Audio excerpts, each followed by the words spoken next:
What's going on, E Will? Salute, salute. I'm just getting ready.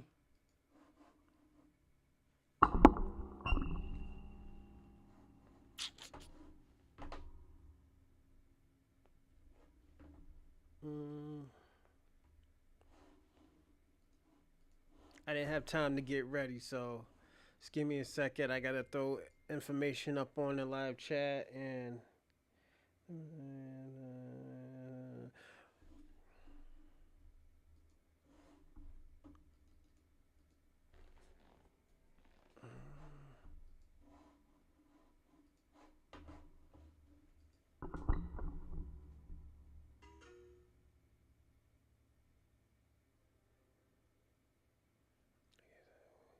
Thanks, salute, salute. I appreciate that, man. Thank you. I appreciate that. You know, like I said, I try hard to entertain a lot. Sometimes you get it, sometimes you miss the bullseye, but you know, one thing I'm gonna say, I don't give up like trying to like entertain y'all. So definitely, thank you. It is appreciated. Give me 1 second. I'm just like I said, I'm getting some stuff away, but thank you, man. I appreciate that. Cause the thing about it is like it's crazy because I wouldn't say anybody can do this because this is very, very hard. Like very, very hard. I remember when I first started, I wanted to give up because the views wasn't coming in. I think this is why I always say all the time. Hold on 1 second. Jesus Christ.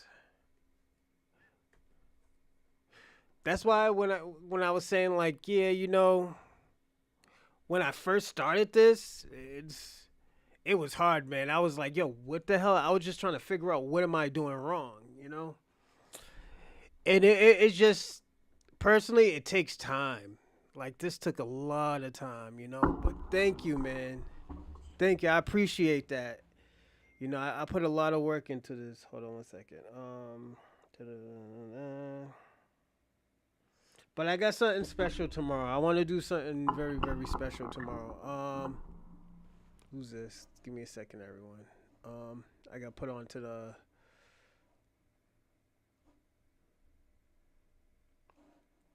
multi stream. That's all right. Let's see what Kick is saying. But yeah, man, it just that's why I've been doing so many platforms now. Ta- let's chance that. Salute to who that is. No, thank you, but thank you anyways. I appreciate it. Um, but yeah, man, this shit is hard work, man. Anybody can do it, but I'm just glad you said that because I do hope y'all enjoy it.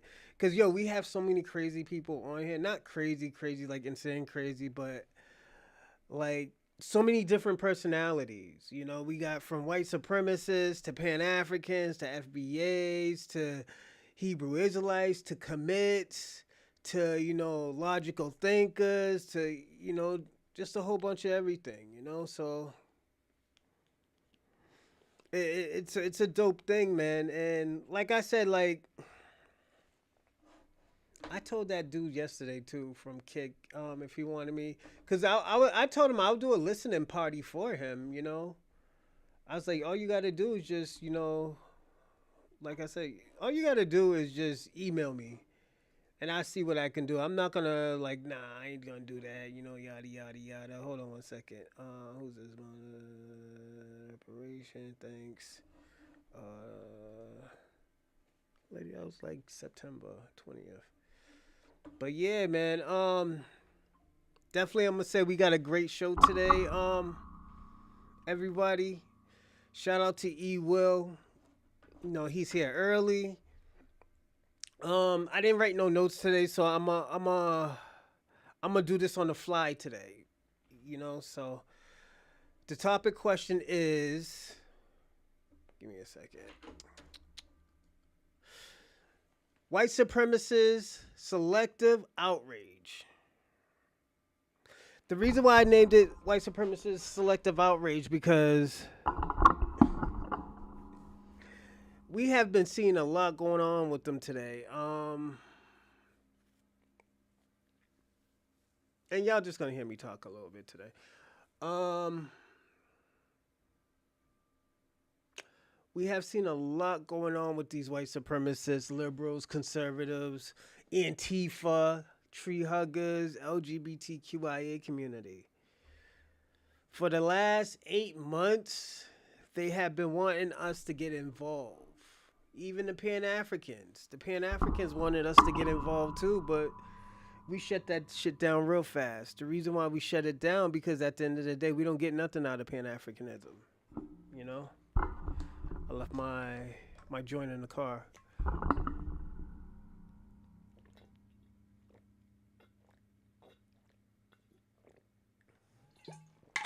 And sorry about yesterday. I think it was the weather because it's still raining down here. So the weather's crazy down here. It's gonna be like this for another 2 more days, 2 to 3 days.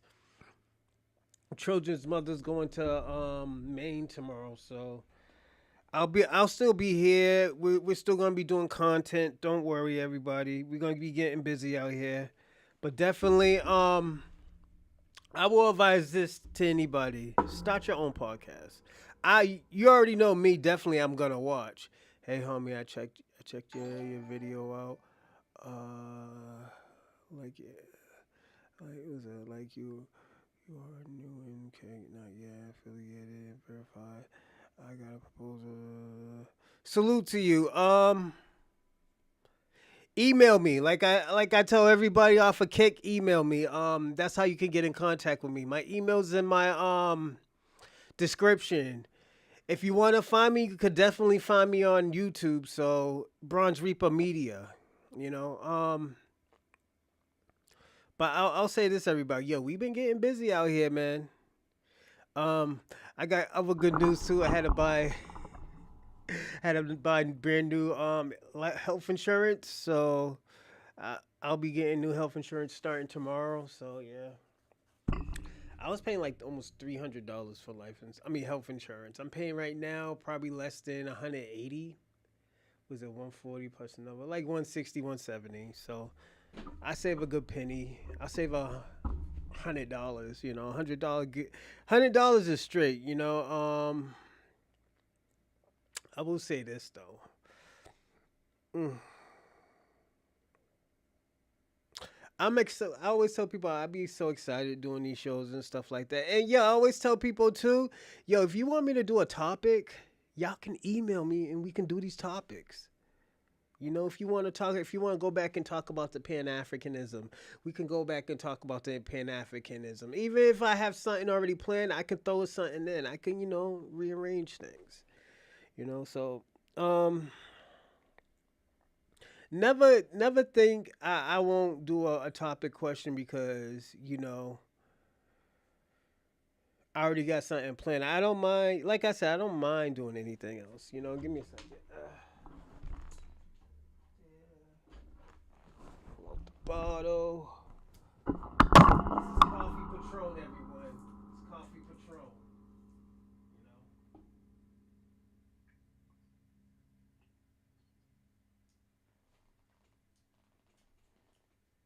You know. But yeah, I do want to say this too. Like even like yo, it's crazy. Like I even give thanks to Shabaka and Kwame, even though they're tether white supremacists. I still give them a shout out because they could probably go on another show and bug somebody else. So shout out to them too. I know they try to manipulate what's going on and stuff like that, but it just doesn't make sense.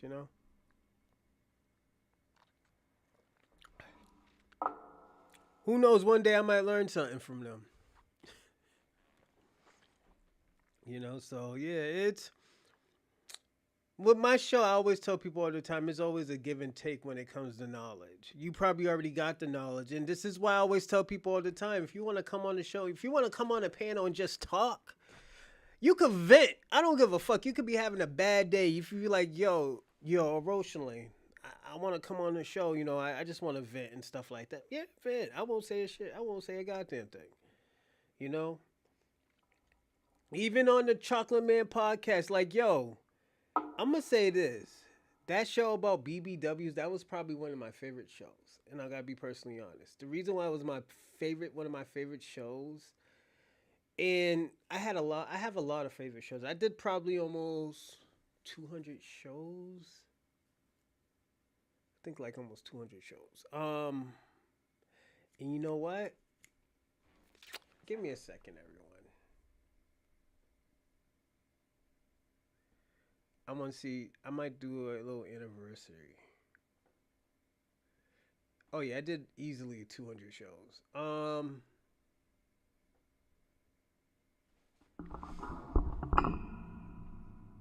I do want to say this. Just before we start. Um, I really do appreciate y'all. I mean, all of y'all, even the white supremacists, just to coming on the show and just telling people how you feel and just respecting the law of the land. That's all I ask people to do is respect the law of the land. If you're gonna do some shit to get me demonetized, just don't do it. Just don't even come up here, man. And it's not that I don't want to hear from you. It's just I still want to keep this show going. I still want to make this show go for you. You know, this is what and I'm gonna say this. I learned from a lot of people, especially Tariq Nasheed. Tariq Nasheed saying like, "Yo, we don't talk about certain things. If we know certain things is gonna get us demonetized, why the fuck do it?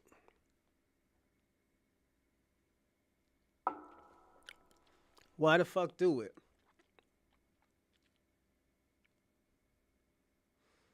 I wouldn't do that to anybody. I wouldn't do anything to get nobody.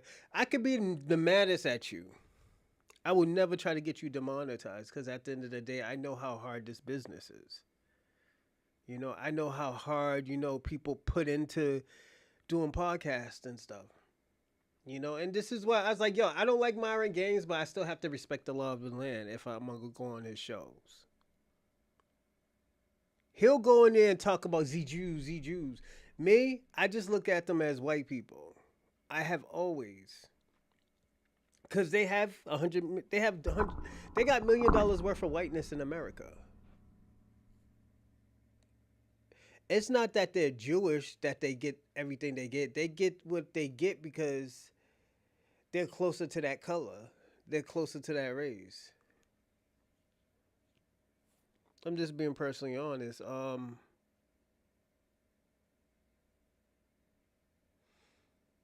That's why I don't be doing going into that. And the thing, I consider myself a Semitic person. Most of us are Semitic people. You know.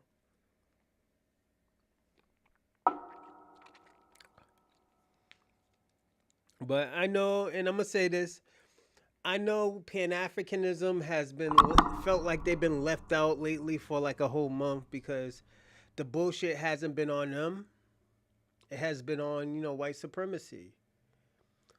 I think this is what, and I'm gonna do a show about Pan Africanism probably Saturday. I know Kwame Shabaka has been feeling left out, and I don't think we should do that to them. I know they like these shows when we talk about, Pan Africanism. So we will be playing something, red, black, and green. Yeah, but Lion of Judah, So we will be doing something Pan African probably Saturday. If we don't do the Chocolate Man podcast, I'm debating about doing the Chocolate Man podcast. I have a great question, and I want everybody's input. Do you think holding out on sex is abuse, or not giving somebody sex is abuse? Like if you give your loved one if you don't give your loved one sex or you hold out sex from your loved one, is that abuse? Is that considered a form of abuse? That's something to think about, man. I will tell you mine. Actually, I think we're gonna do that Saturday or Friday. It depends what we gotta talk about certain things. What we want to talk about on Saturday and Friday. I think we should put up a poll for that one. I think that's a great poll and, and something to think about. You know, give me a second, everybody. Mm, my buddy Jimmy. But yeah, yo, you be surprised, man. Like, what? How do people think and stuff? You know, I was hanging with a friend, and he always asks me why do I have two wallets, and the reason why I have two wallets because I always lose my wallet, so I always have a backup, and I always have like I always use my wallet that my baby mother made. She made me like she be making mad shit. She made this bag right here. My baby mother made this bag right here. She made that. You know, I fucks with it heavy. You know, if I'm going somewhere light, I'll use this bag. So yeah, she made this. If y'all want a bag or y'all want some shit, some custom shit, my baby mother does it. She got a little Malaysia sweatshop over there. That used to be my workout room, but I just put my shit in here and say like, yeah, man, we don't need a share. Just put that shit in there. So it's dope. I liked it. That was the first time she ever did something. So I got the first inventions and stuff. She used me as a guinea pig and stuff like that. Give me a second.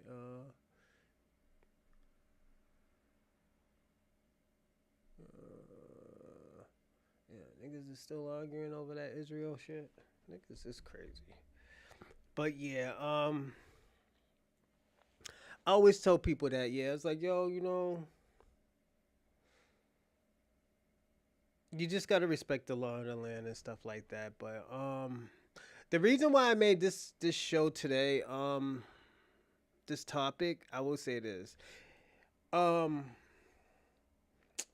so white supremacists starting to come on these HBCU schools and try to debate like Charlie Kirk. I think that shit's out the window after you just bomb threat a nigga. Once you start talking about bomb threats and all this other shit, nah, you don't need to be here. Your ass need to be in another fucking area. Shalom, shalom, salute. It's getting heated out there in Europe. They're just calling the generals, all of them for the meeting. Yeah, I could see some bullshit happening in Europe easily. And the reason why they're not really secure like America, you know? The only people who got good security in weapons is probably Israel. And the reason why, because they got all American weapons.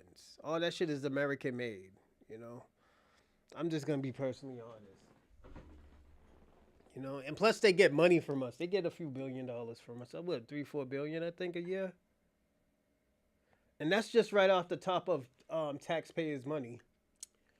I don't know where, and the thing about America, don't know what type of deal that they have, but they have some type of deal. So,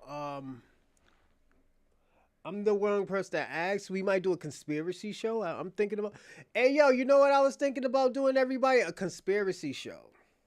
You know how we talk about conspiracy shit all the time? Mm. There's a few things. I think there's going to be a few platforms that I do want to have. The thing about it, I just don't want to cut the Bronze Reaper podcast because I put so much work into the Bronze Reaper podcast. And it used to be the Rosalind podcast. That was the first name. I changed it into the Bronze Reaper podcast. Because I wanted to promote my a. I'm for it. Yeah. What conspiracies? All types of conspiracies. The black was the bones, skull and bones. We could talk about Freemasons. We could talk about Illuminati. Fucking conspiracies. What's going on with Charlie Kirk's wife? Did you know she used to be you knew she knew? I heard this. She knew Donald Trump before she knew Charlie Kirk. there's conspiracies of that shit out right now. So definitely, I was thinking about doing those conspiracy things. Those shit sound super dope. That means I'll have to make another logo this week. Oh, that's the only thing. Mm. And I'm thinking about selling shirts too of Bronze Reaper logos. The Bohemian Grove. Yeah, we could do all of that. Oh yeah, we could talk about the Enoch book. You know, everybody always talks about the Bible, but nobody never talks about the Enochs. And those are the I think with the Enochs they talk about the watches and like how Cain's offspring died. This that Enoch book is crazy. I don't think people know how powerful that book is. I'm glad it's out the Bible. You know. No, I'm personally honest. I'm glad they didn't put that shit in the Bible. That shit is crazy if you read some of that stuff. Um, she's from Scottsdale, Arizona. I be telling y'all where shit go down out here. Yeah. Let me ask you a question. Before she married Charlie Kirk, you think she gave Donald Trump some coochie? Don't forget, Donald Trump runs Miss Universe. He funds that shit. I think he started it. So yeah, the Miss Universe pageant. I think yeah, Erica Kirk. Yeah, that's her. Yeah, she won that beauty contest. Trump put on. Yeah, and what's the whole? That's why I'm saying they were probably already grooming. What's his name? Charlie Kirk since high school. Like niggas actually. Let me tell you something. White people and these rich people actually do that. You don't think they find you don't think they find the smartest black person and say, "Yo, this man is revolutionary." Like when he gets older and we give him the knowledge and we groom him to where he's supposed to be, he can control the black community. Yo, they do shit like that. Don't be surprised. Shit like that happens all the time. You know, heck yeah. Did you see how she embarrassed Trump on stage? Yeah. They all probably got first class flight to Epstein's Island. Don't be surprised. I wouldn't be surprised. You know, I tell people all the time, don't be surprised about anything that happens in America. You know, and the reason why I say that is, man, look at all these. Hold on one second.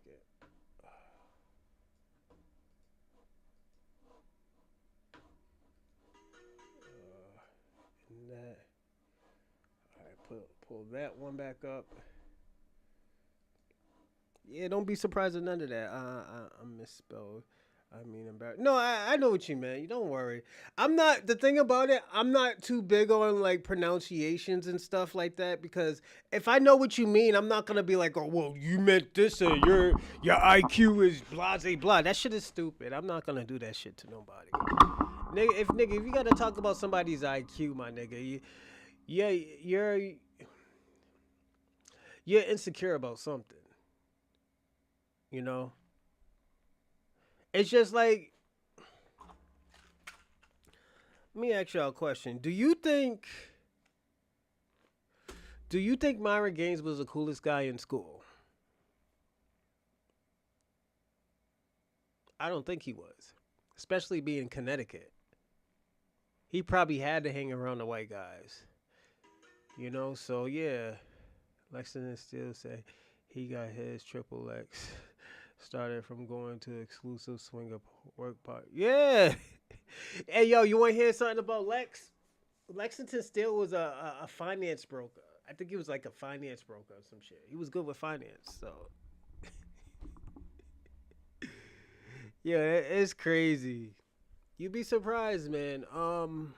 That's how some people get their breaks, going to those type of parties and stuff. Yo, Mayo tried to get me to sign a petition. They're desperate out here. FBA convo. Salute to you, player. Salute, salute. Yeah, they're desperate out here. Um, But the misspelling, man, don't worry about that. I misspell all the fucking time, you know.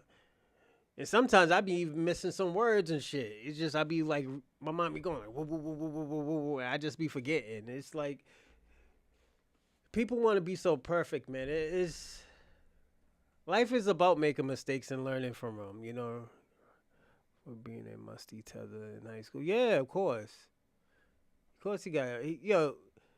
And the thing about it, he probably got picked on, and that's why he can't. You know, this is why he disrespect black people. You know, it's not because of Connecticut. You know, we can't blame Connecticut for that shit. And we gotta say this: they probably racist out there. We don't know where he's from out there. You know, but we know the whole Connecticut ain't like that. You know, well, I'll say this: they're too friendly, if you ask me. Those blood gangs out there in Connecticut, yo, they're okay with certain people saying nigga, like black white people. It's crazy. Like their whole lingo is something else, and I'm like, yeah, I don't want to go to Connecticut. Last time I went to Connecticut, I played basketball, and they almost had a riot. You know how Boston people do it. They always talking shit, and especially the niggas from the projects, they talk shit. Like me, I talk a lot of shit, man. That's just how I was growing up. I grew up to talk shit, man. You know, and much the madder you get, the more people laugh and stuff. Ah, look at him! Ah! You know, like me and my dad even do that shit to each other and stuff. Yo, my dad get mad at me, hang up on me. He said, "Hey, yo, what's up? What's going on? Nothing, man." He's like, "Yo, how you?" I was like, "How you feeling, man?" He's like, I asked him like, "Yo, how you feeling?" He's like, "Yeah, I'm feeling good." Why? Why you ask? I just don't want you to hang up on me, get all sensitive and hang up on me. Oh, you got jokes already, huh? Yeah, that's what that's how project people do it, man. And I'll tell you the truth. Those people in Boston that are black American, most of those motherfuckers is from the South. But people do have history in black Americans do have history in Boston though, from like the 1800s. I never knew that. You know. Shout out to Cole, man. Salute, salute. Mm. But yeah, man, it's yo. You be surprised, man. A lot of these people have like history. You know. So it's just um like I always tell people this. Just to go back onto that Charlie Kirk thing. Oh, he's saying some people have a book broke mindset for sure. Yeah. So Boston is different. This is why I say it's very diverse, and this is why you always ask, "Yo, where you from? Where's your family from?" Like shit like that. You're supposed to ask in Boston. You're supposed to ask that because not everybody's from Boston. Like, look at what's her name, Tiana Fernandez. Tiana Fernandez, the lady who got caught up stealing money, her and her family got caught up stealing money, who was like first Muslim black Senate, some crazy shit like that. She's saying she was black, but people don't know her black is from Cape Verde too. You know, there's a lot of Cape Verdeans in Boston, so it's like stuff like that. You still got to be careful of. People can be, faking the funk and fucking your culture over, and you can't run nowhere. It's like, yo, you're black, you're black. This is why we be telling like foreigners, is like, oh, yo, why you got a problem with that? We got a problem like that because we can't run anywhere. That's it's just the truth. We'll see. Hold on, let me see what's going on in the live chat. I went to an all white high school in high school. What's in high school? Oh, I know people like Myron. Wind up.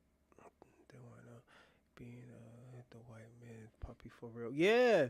Yo, remember that black girl? I think she was Haitian too. She liked that white boy and stuff, and the white boy made her, do certain things to like degrade herself, talking about, oh yeah, that's my master. He always made her call him master. He always made her to tell him to call him master.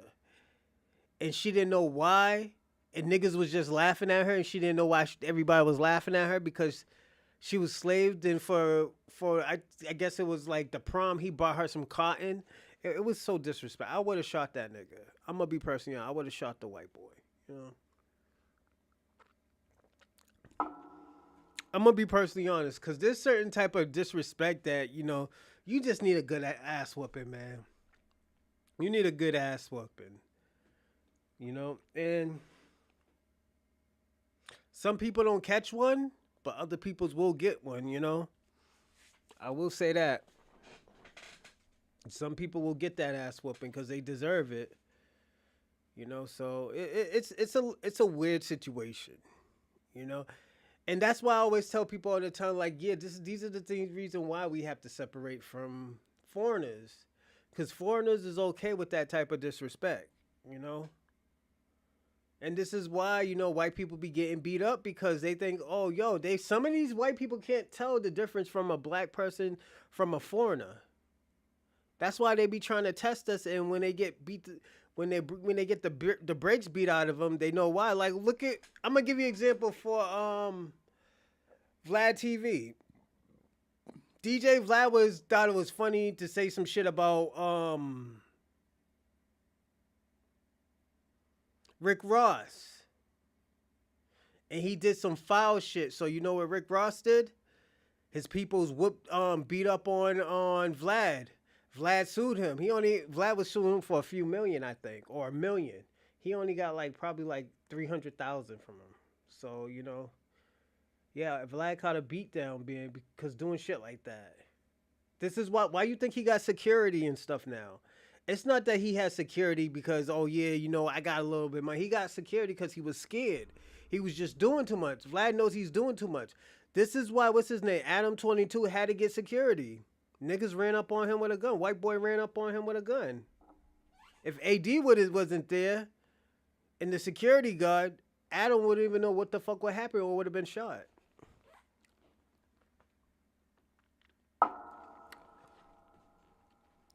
So yeah, it's just y'all gotta be careful out here, especially if you do podcasts. Like I said, if y'all do podcasts, let me know when y'all do shows. I'll definitely show up, show up, show out. Do what I do, but it just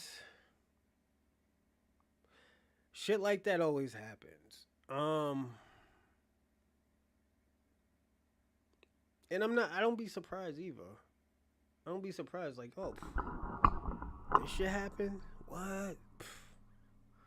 I don't know why they did that to that boy. But like I said, shit happens a lot, Give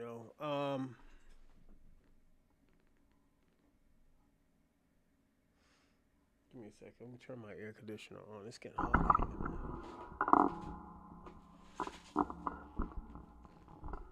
But yeah, it's just, you are right, OC.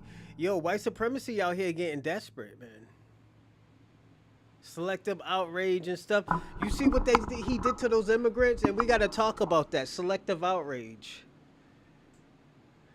They did that. They played a Pokemon song and was it fucking DHS made a video? Yo, it was crazy. We at the end, bro. All this will be straight. Yeah, I believe so. But the thing about it, I think they're gonna destroy themselves. I don't even think God's gonna need to do any work. I don't think any raptures should happen because they're gonna destroy yourself, and it's because how God made them. God made them, hyper violent. It just personally, they could have been good people. You could have taught them a lot, but they're not. They don't want to be learned. They don't want to be taught. They want to be the teachers. They want to be the leaders, but they're not built to be leaders.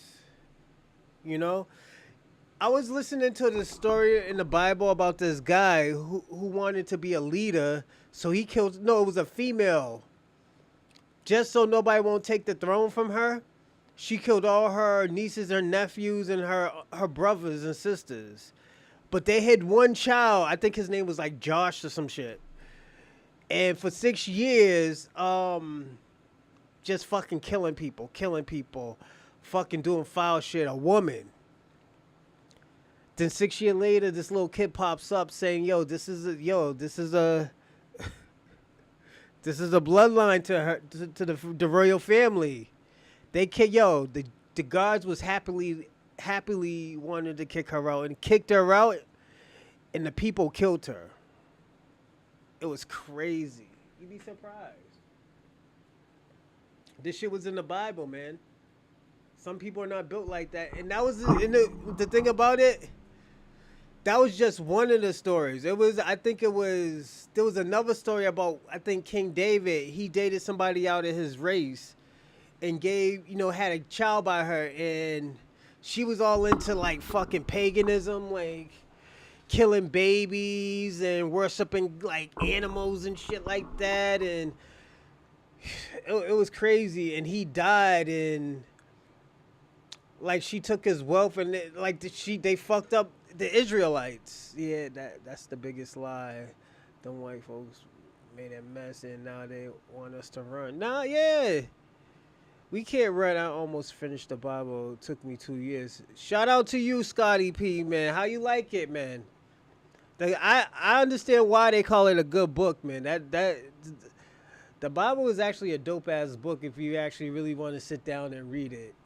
Shout out to my African families, the greatest African descent in history from the continent to the diaspora. We love y'all. Kwame, I'm gonna tell you something, man, and I really mean this. But that's the gayest shit I ever heard in my life, my nigga. Yo, Kwame, that's the gayest shit I ever heard about. We love you, family. Love it, brother. Can you learn a lot? You can learn a lot. Yeah. Like, one thing I always learned, there ain't nothing new under the sun. Ain't nothing new under the sun.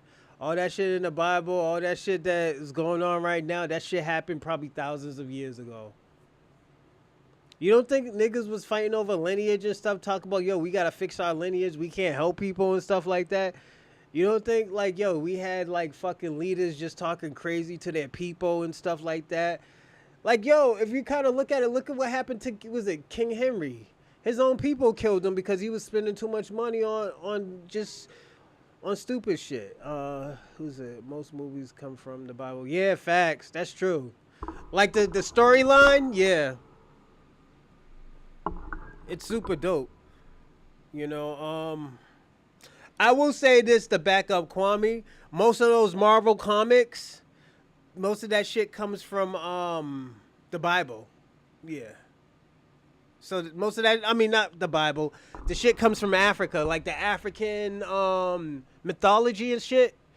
That's what, like, was it? They already had like a what's my man's name? Superman. They already was talking about a Superman in the Bible. I mean, not in the Bible, and African history and stuff. So yeah, you'd be surprised. Most of that shit comes from the Bible in Africa. Now if I say your ancestor lost to German shepherds and got spit on, it won't be the first time you said that, Kwame. That's the thing. It's not. You don't have no new material. This is why niggas is disrespecting you. That's why niggas don't respect you, Kwame, because you have no new material. You see how I come up with new material all the time, right? So yeah. Here we go with the Ugan shit. Ugan and Ifa is a big influence on Marvel. Here we go with the Ufa. Okay, Kwame. I already said that. What the fuck, man? Were you high, nigga? I said Africa's mythology is a lot of Marvel's characters. I already said that, buddy. Jesus Christ. Talk about I got a parrot on my fucking arm. This kid, when I pay homage. No, do you really want to know, Kwame? If you want to know why the shit what you said was mad gay, that's the gayest shit you ever said. Because it was so... Kwame, give me a second.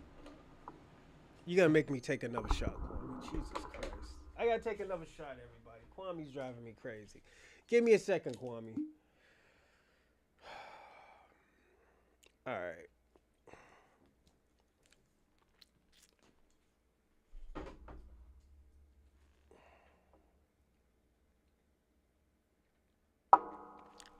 The reason why that's the gay shit that you ever said, because at the end of the day, I'm giving shout out to all my African. And the thing about it, you make it so difficult. You made it so difficult that you want to say, yo, shout out to all Africans from different diaspora. You know, talk about we love you. Like, come on, that shit is weird, nigga. I just took a gummy. Shout out to Scotty P. Salute, Scotty P. Salute. But yeah, you fake nigga. So yeah, Scotty P, I know you're new to this channel. Yo, we get crazy. The live chat gets crazy. You know, we talk about everything from white supremacies to Pan Africanism to reparations to everything. I have another channel that talks about relationships, empowerment, everything. Yesterday we were talking about does BBWs make good lovers? The next thing I'm gonna talk about, and I'm glad all y'all are in here. Shout out to all of y'all. The next topic question I will have for the Chocolate Man podcast, I don't know if I want to do it tomorrow or Saturday. Is holding out is if your partner holds out sex on you, is that a form of abuse? You know, so David and Jonathan is the first homo couple. I don't know, Kwame. It's probably, who knows? Was he from Jamaica? Was David and Jonathan from Jamaica? Had naked kids following him. I'm gonna say this, Kwame. You might need to rebrand. You know, I'm gonna start in like 45 to 20 minutes. But Kwame, you might need to rebrand. You know, you ever thought about that? Just rebranding how everything about you. You can actually believe a fish swallowed a nigga for 3 days. Probably. Who knows? I don't know, Kwame. But yeah, Kwame, you should rebrand yourself. All jokes aside, I feel like, yo, if you want to be more constructive, more impact, and I think you should start learn. You should start. David from Boston and Jonathan from Brockton. Okay. No. Kwame, I don't fucking know. Kwame, I don't look this shit up, like that type of shit up. Only gay thing I know is about David and Goliath when they were having a little sex orgy party, and God just poured down brimstone on them. You know, for sodomy and all of this other stuff. You know, not David and Goliath. Solomon and Gomorrah. Sorry, Solomon and Gomorrah.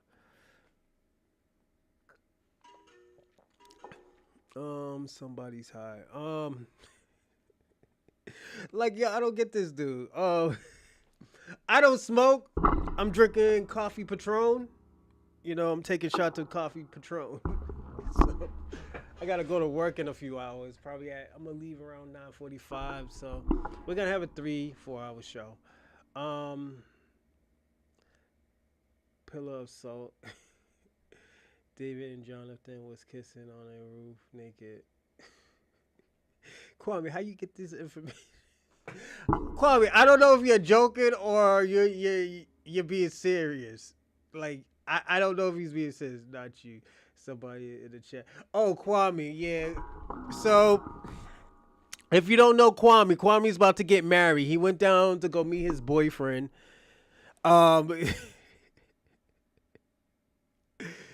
So, but the thing about it is that we don't care that Kwame's gay. It's just that Kwame judges gay people, and he's gay himself. Like, Kwame told us like, yo, Atlanta has so much gay people and HIV and all this other stuff. And Kwame 3 days later, Kwame talking about, yo, I'm about to go down to Atlanta and meet somebody. I'm just saying, I'm reading the Bible several times, and it was a coin greed. Yo, Kwame, you gotta stay off of drugs, my nigga. Stay out of Bronx. Yo, they be stepping on their dope in the Bronx, my nigga. You better leave that dope alone, Kwame.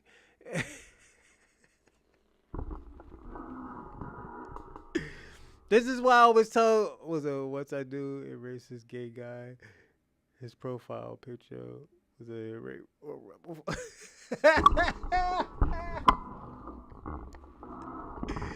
Yo, you be surprised, yo.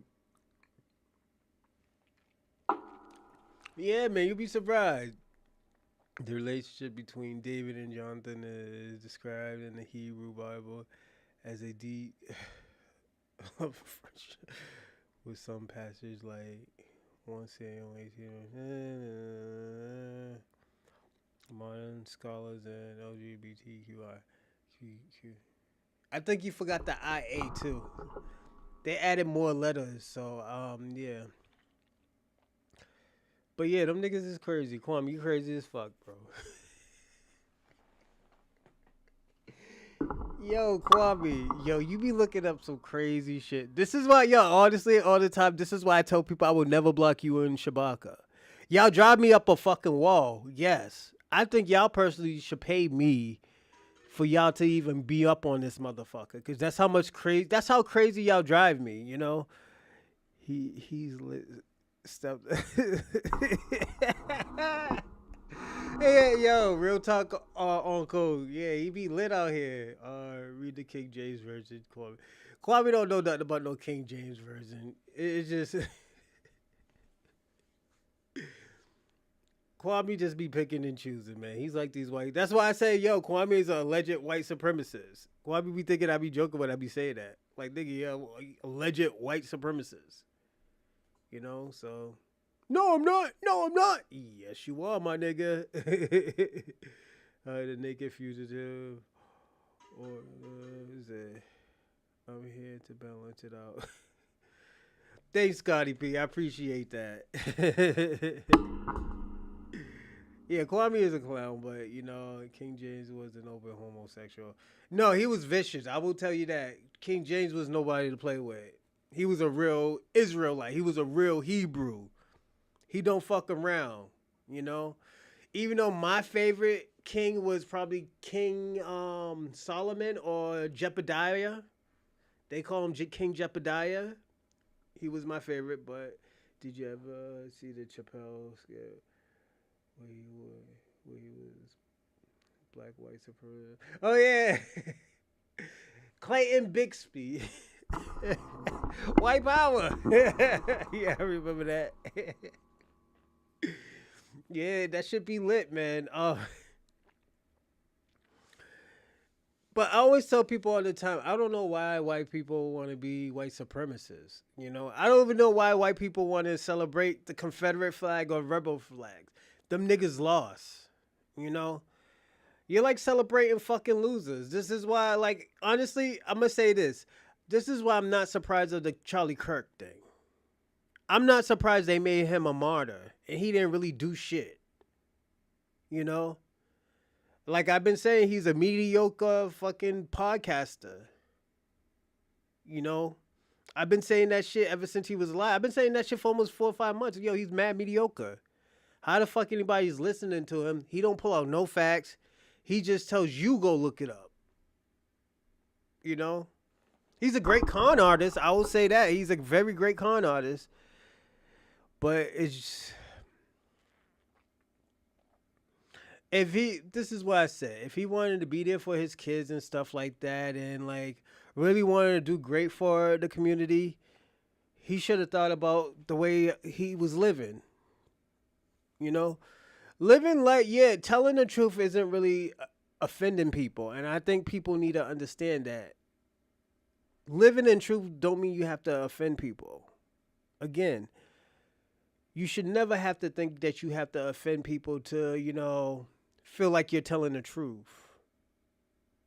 You know? Like I said before, I think Charlie Kirk and that was it, the shooter had something in common. I think there was some bussy activity actually going on. I'm gonna be personally honest. I think bussy activity was going on between Charlie Kirk and Tyler Robinson. Tyler Robinson was the only one living in his truth. Charlie Kirk had the wife was the white wife, blonde hair, blue eyed chick, and this motherfucker was probably getting bussy on the side. You know.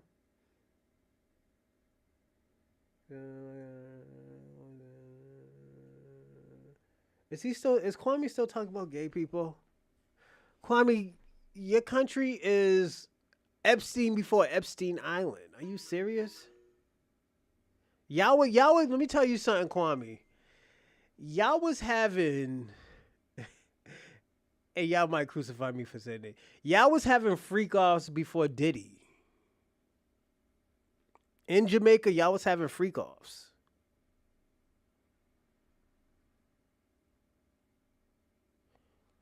Yeah, but you also got to understand who else approved it was the Democrats. The Democrats approved that Charlie Kirk Day on October 14th. They approved it. I just personally think there was some bussy activity going on. Like motherfuckers just don't kill you for no reason because you're spewing hate. Charlie Kirk was probably fucking him, or he was fucking Charlie. And old Charlie didn't want to leave his wife, and he's like, "Yo, if I can't have you, nobody can." Yo, I really think this is what happened, bro. And the reason why I really think that it's happened because just niggas just don't kill you for that. I think Charlie Kirk was in some bussy activity. I think he was fucking old, young Tyler. You know? I think he was grooming Tyler. He probably told Tyler, "Yo, you getting too old. I need me something young. I need me some, was it that there was that young tender thing, That's what he probably told him. Yeah. Yo, this is what I really think. Even with the Democrats out of power, FBA's find a way to blame them for what Trump is doing. No, like honestly, yo, Kwame, you gotta understand. It was an unanimous vote. They voted for Charlie Kirk to have a day on October 14th. The Democrats, the Democrats punked out, and they had a day. Gave this weirdo looking nigga a day. I'm gonna be personally honest, and like I said, I'm sorry that the nigga's dead, but at the end of the day, you don't think niggas are gonna pop you? You don't think niggas ain't gonna pop you for no reason? She was a Miss Arizona. Yeah, I was just saying that, Scotty P. Yo, salute to Scotty. Yeah, he's on that time too. Yeah, I was just saying that too. I was saying this, Scotty P. Donald Trump knew, what's her name, Erica, before Charlie did. You don't think Donald Trump, was pounding it? Talk about, yo, I'll let you be Miss Universe. Let me get some of that Arizona coochie. You don't think Donald Trump was doing that? Donald Trump was like, yo, let me get some of that Miss Universe coochie. You don't think he was on that type of time? You already know he paid for pussy. We can't act like this nigga never paid for pussy. Stormy Daniels wrote a book about it. We don't want to hear, oh, the bitch was lying. Nah, we're going to go with the lie. The lie is a little bit more fun.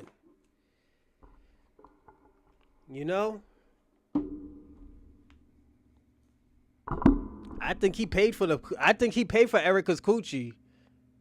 I'm being personally honest.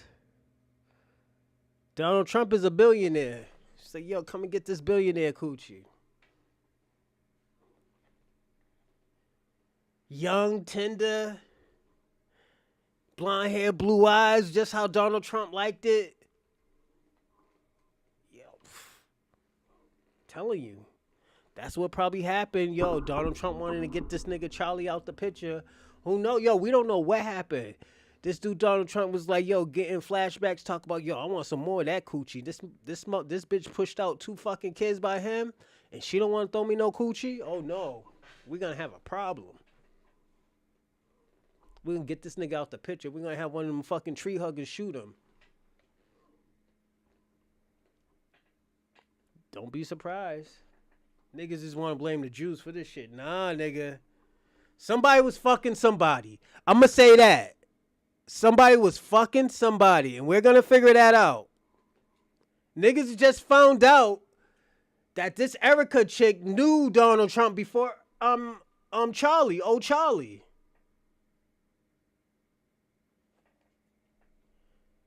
This motherfucker knew about old Charlie. So that's saying something. And before we go even further, like and subscribe and comment on this podcast. Yo, we're gonna have a great time today. Definitely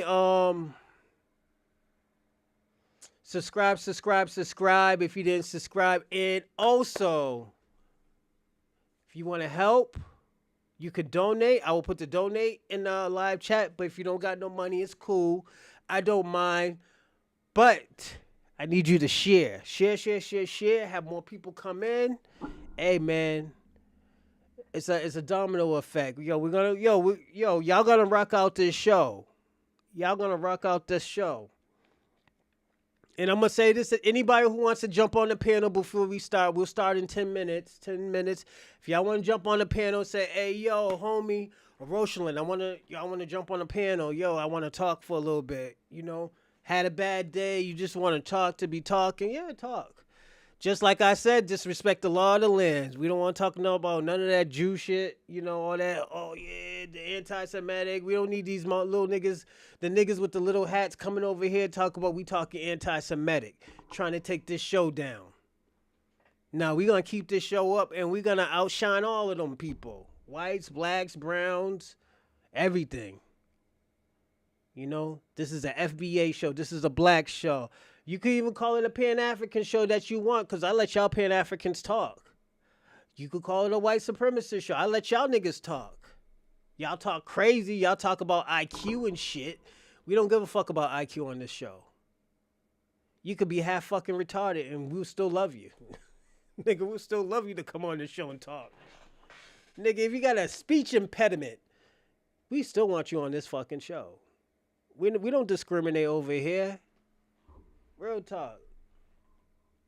You know, we Bronze Reapers over here. So, you know, we get busy over here. But like I said, oh yeah, let me put this shit in the live chat because I be forgetting. And last thing I need to hear while I'm at work, Bobby like, yo, why didn't you put it in the Hey Lala, bro, what's going on, Lala? Salute. How's your Thursday?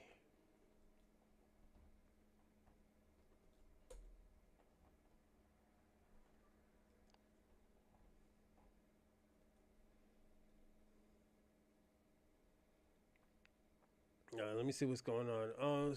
Salute, Spence. Salute. I feel at home because that. Yeah, it be like that sometimes. Let me tell you a story, man. When I used to smoke, I used to make weed brownies and stuff. But what I used to do with the weed brownies, I used to heat up the weed to a certain temperature, then put it in the brownies. Boom, boom, boom, boom, boom. Then I'll cook it. Cause when you cook the weed, it brings up the THC, even if the weed is trash. And I'm good. I'm just chilling right now. I was doing a little bit of cleaning today. After this show, I'm gonna do probably another hour cleaning. Cause I'm gonna leave around. Let's see, it's an hour. I'm gonna be on here for another 2 hours. I'm gonna clean for like 45 minutes. Take a shower, clean, then I'm gonna go to work. I wanted to do a quick show, man, because I was so busy this morning. So, yeah, I had to go to the bank. Then I had to take some money out, you know, pay the rent, you know. Then I had to go get some contacts. They didn't even have the contacts, so I had to pay for contacts. I couldn't even go wrestle today because I didn't have no contacts. I got those contacts, but I'm gonna try those shits out on Saturday. I don't know if they're gonna fuck my eyes up, but I just got to see, you know. But yeah, it just like I said, shit like that comes with the territory. Yeah, it'd be like that. But yeah, did that, made the brownies and stuff. Yo, those brownies was dope. I had like a piece like that. Yo, I waited 4 hours before I hit the highway because I was in, I think I was in Dorchester. And I was like, yo, let me go back home. And yeah, 4 hours. I thought it was out my system. Man, I had to pull over at Peabody. Over there, I was like, oh shit. I felt the brownies. I was like, yo, let me sit my fucking ass down for another 45 minutes. I waited 45 minutes to drive off. Then I went to Dunkin' Donuts, got me a colada, one of them strawberry coladas at the time. Drunk that shit. It brought down the TAC, but I had to go through the fucking off roads and shit. Yeah, man. I fell asleep at a concert from eating too many weed brownies. Yeah, those magic brownies is crazy, man. I haven't smoked in like 4 or 5 years, so yeah, I'll get fucked up if I haven't touched a blunt, anything. I'll get fucked up because I haven't smoked in a very long time. I haven't even had a brownie or anything. I drink red wine mostly. Like, I gotta drink my red wine or I'll drink this, my coffee Patron and stuff. Or I'll have like a little bottle or something like that. But, you know me, I be trying to live forever, man. My kids need me, man. So that's why, like, I don't like to drink with people and stuff like that because people are fucking savages drinking, man. So, yeah, it's yeah, it be like that. Haven't drinking like 19 years. Oh, salute, 19 years. Damn. Okay, player.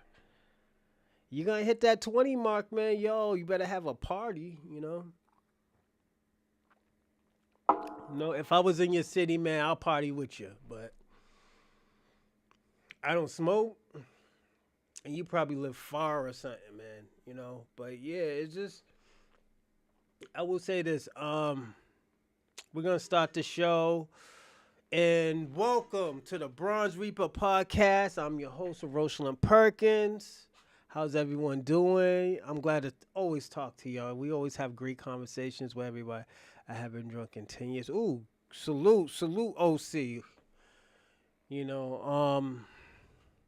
I don't drink hard liquor like that. If I do drink hard liquor, it's probably I'm doing a show and like it's like a little celebration and stuff, but I don't really drink. I don't like to drink like that.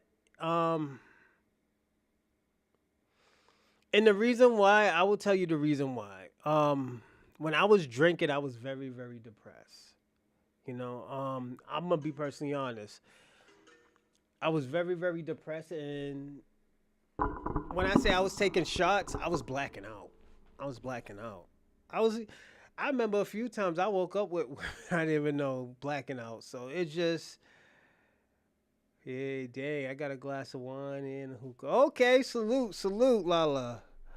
But yeah, yeah, still working on me. Yeah, look, Lala, ain't nothing wrong with a little bit of wine. You know, it's just if you drink responsibly, you're good. I don't see nothing wrong. I drink wine all the time.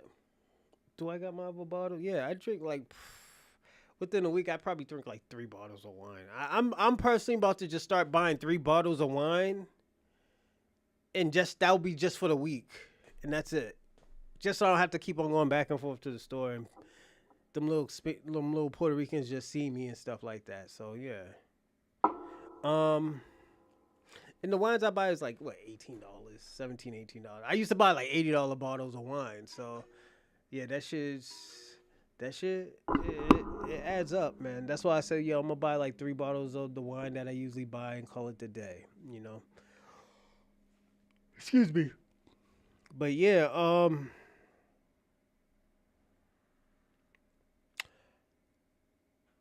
this show right here is gonna be crazy because at the end of the day, We're going to talk about the selective outrage of white supremacy.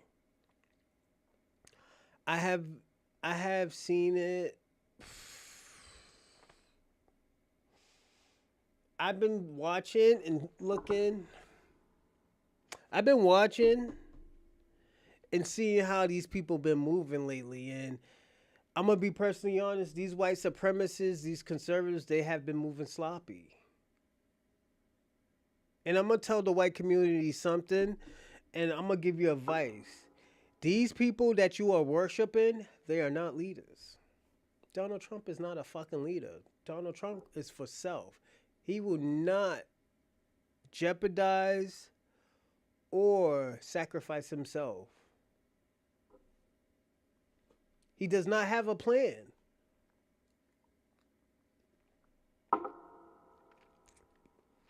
I'm just gonna be personally honest with y'all. We're in a tough situation right now. Black Americans is not in a tough situation, but foreigners, definitely white people. I think Donald Trump divided the white community, and I gotta be personally honest. Yeah, but Kamala, bro. No, Kamala did damage too, but I'm gonna say this: what Donald Trump did to his own people is really fucked up. That's like some fucking Don King shit. That's some real Don King shit that Donald Trump did to his own people, because he knows how crazy his own people are. And I have to say that. I gotta be brutally honest. You know? I'm looking through, I'm gonna say this. I'm a black man looking through a white person's vision right now. We just have shitty choices all the way around. Facts. It's true, but at the end of the day, we gotta also understand and have to see the media and conservatives have pushed. They have pushed this narrative where Donald Trump is our savior. Donald Trump is gonna bring us to the promised land. Donald Trump is the closest guy towards God, towards Jesus Christ. He's the closest. Did a lot of damage to FBA. Oh yeah, her, Bill Clinton, and who's the other person? Because Bill Clinton came out with the 3-strike rule. Kamala endorsed it in California. Kamala was putting people in jail while hiding evidence. I agree with you with that. I will agree with you for that. But at the end of the day, we're going to be fine. Black Americans is going to be fine. We've been through the brimstones and hell and the death valleys. But this isn't about us today. This is not about us today. A percentage is probably maybe 10 to 15% is about us. But the white community, they're in trouble. And the reason why is because they have too much faith in Donald Trump, or they have too little faith in themselves. Now listen to what I just said again. They have too much faith in Donald Trump, or they have too little faith in their own self. This isn't a good versus evil. It has never, when it came to them versus herself, this always been about greed over pride. It always been about greed over pride. The reason why I say greed over pride The pride is everybody wanting to be a leader. Everybody wanting to be in control. Everybody wanting to be the number one party. A debt is owed, and now it's time to pay up. Yes. But let me tell you what's happened. This is why I say it's going to take them 5 years to figure it out. And they're going to figure out just pay us. The reason why they're going to figure out the hard way, because at the end of the day, they're going to figure out they can't do it themselves. No matter what they do, how they try, they're stuck in their own ways. They're stuck in nepotism. Yeah, greed and pride. Their greed is because everybody wants to control the money. That's what it's always been about. It's about money, currency, control, wealth. It has always been about that.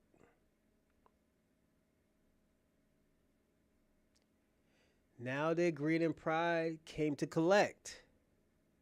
You had pride in Donald Trump. Now y'all all fighting each other. Y'all fighting over America First or MAGA. Liberals. They're fighting over control of the White House, saying this guy is a fucking Nazi, and LGBTQIA. They're bugging out because they want rights. They want to control the money so they can get what they need to be the person that they want to feel like they are.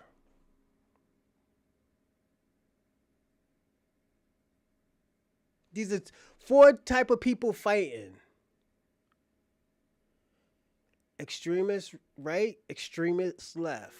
You got conservatives and you got liberals. There's a difference between a extremist right and a conservative. Extremist right knows how it feels, why they're fighting. Conservative doesn't. They're gonna be fine regardless. They have money. Their family's gonna be fine. If they die tomorrow, the family still has money to live off of. Stream left. They've been getting crucified for who they think they are, or who they want to be, or who they are. But the left, nah. I just politically, defend you for my own agenda. These are the difference. These people are playing four different games. They're playing four different games and they don't even know it. Trump knows it. That's the real puppet master. These other liberal politicians, they know. Let's get these people to crash out. Let's use this blackface. Nothing more dangerous than a white liberal woman, aka Karen. Facts. Both liberal and conservative. Let me tell you something. One thing, Scotty P, don't have faith in none of them. They both fighting a losing game. They just don't know it yet. They're gonna know at the last minute. Or they're just gonna be lost in the system. Some people, like they always say, some people are not meant to be saved. Some people are just meant to be as an example.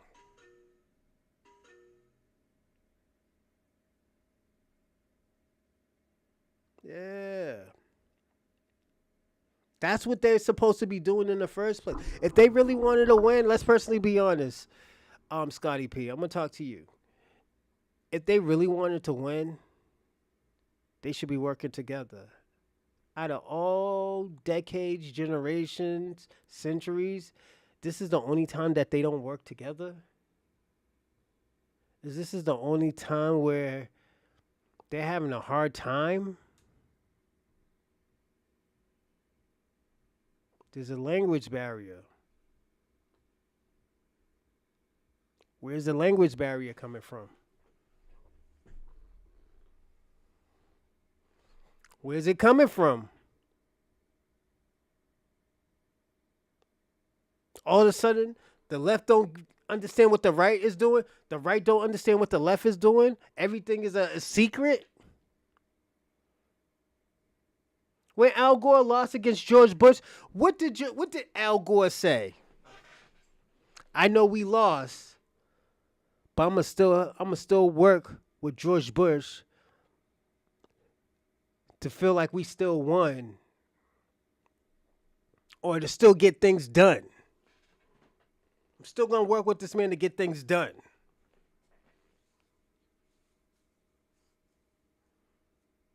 These people talking about, oh yeah, America first, they're the biggest anti-American of all. These conservatives, they're the biggest anti-American of them all. And I'm gonna explain. Just work with me right here. I'm gonna explain. The reason why they're the biggest anti-American, because they don't even want to follow their own fucking rules. First, freedom of speech. Niggas getting hit. Boom, boom, left and right. Niggas don't want to work with you. And the thing about it, let me tell you the difference between the left and the right. The left ain't fucking with the right. The left didn't need manipulated. You know why? Because they had other communities.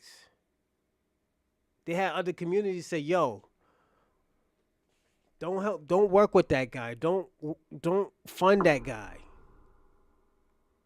That guy's a bad guy. That guy, he's fucking with Donald Trump. That's gonna fuck your reputation up. Now, let me tell you the difference between the right. They're gonna go on all these platforms. They're gonna call your fucking job. And they're gonna tell you, oh, yo, this man around here talking that hate crime. If you don't want me to expose you, you're gonna have to fire this person. Is that what freedom of speech is? They both were just doing it, but they were just doing it. They had different tactics. The liberals had the population. They had the population. But the difference between population and just media control is different. It always has been a different thing. Donald Trump is setting up a right Christian nationalist. No, he's not. Donald Trump ain't even a Christian himself. Charlie Kirk ain't even a real Christian.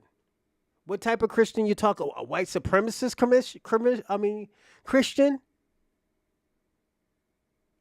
This shit that he's speaking, Charlie Kirk be speaking, then when he start, oh, my Lord and Father and Savior, nah, nigga, something's off.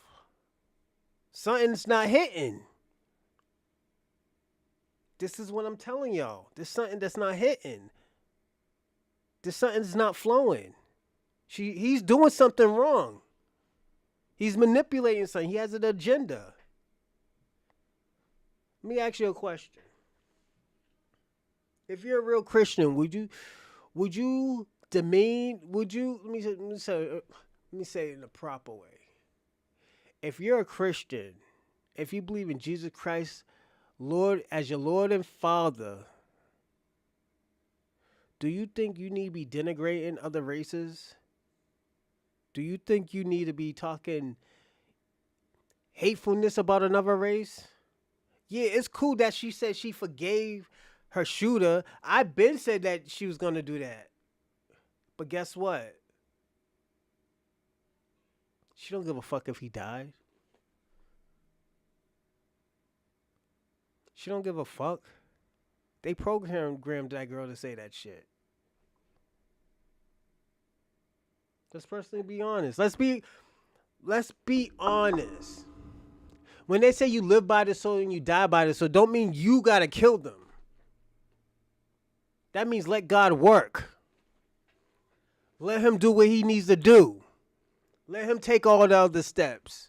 You sit back and relax and let him do his job.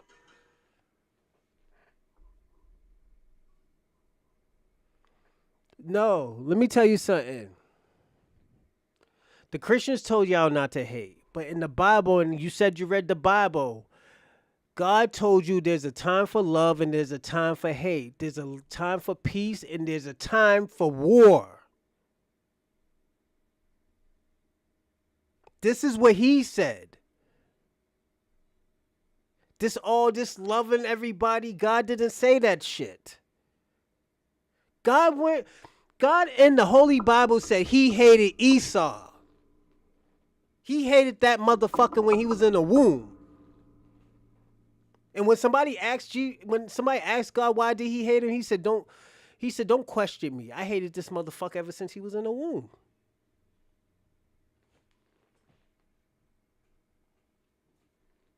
So now we got to question is who's teaching us?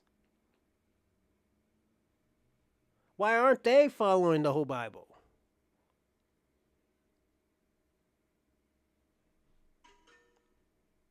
This is why I always tell people all the times with Christians, I accept what y'all do. I accept your beliefs. But at the end of the day, you're gonna have to follow those beliefs. You're gonna die. You're gonna have to die on that sword. Because a lot of those people who are teaching us the Bible, and let me tell you something, I've been in the church ever since I was 19, 18, 19. I got the fuck out of that church. It's not because I hated God. It's not because I didn't believe that there was no God. I had to go through my spiritual battles because of this church. God talk about he love everybody. Then we have people in the church talk about, oh yeah, you're going to go to hell. You don't deserve God's prayers. You don't deserve God's love. And you can't blame all Christians for that. You know why? Because this is what they taught us.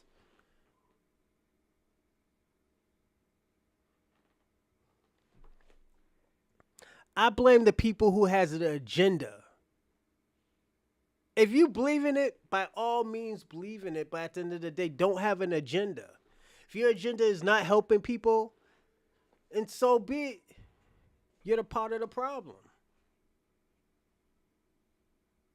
But if you're gonna die on the hill with that Bible and the things that you're preaching, by all means do it. If you figure out something new and you say, "Oh, yo, what you was saying was wrong," you're supposed to make mistakes. But if you're making mistakes and you know you're making mistakes and you're not telling nobody, you're not saying anything, we have a problem. This is why. Let me tell you something. This is why I made this podcast. Consider feel free to say anything. Just respect the laws of the land. That's it. And there's nothing wrong with you hating anybody, Scotty P. Because you know why? God in the Bible, like I said, he said there's a time for love, there's a time for hate, there's a time for war, and there's a time for love. God said that. God didn't tell you to love everybody. When he said he loved and died for his peoples, Jesus Christ was talking about the Israelites. When he said the world, he didn't say the earth. He said the world. He was probably talking about a third world country. He was probably talking about a society.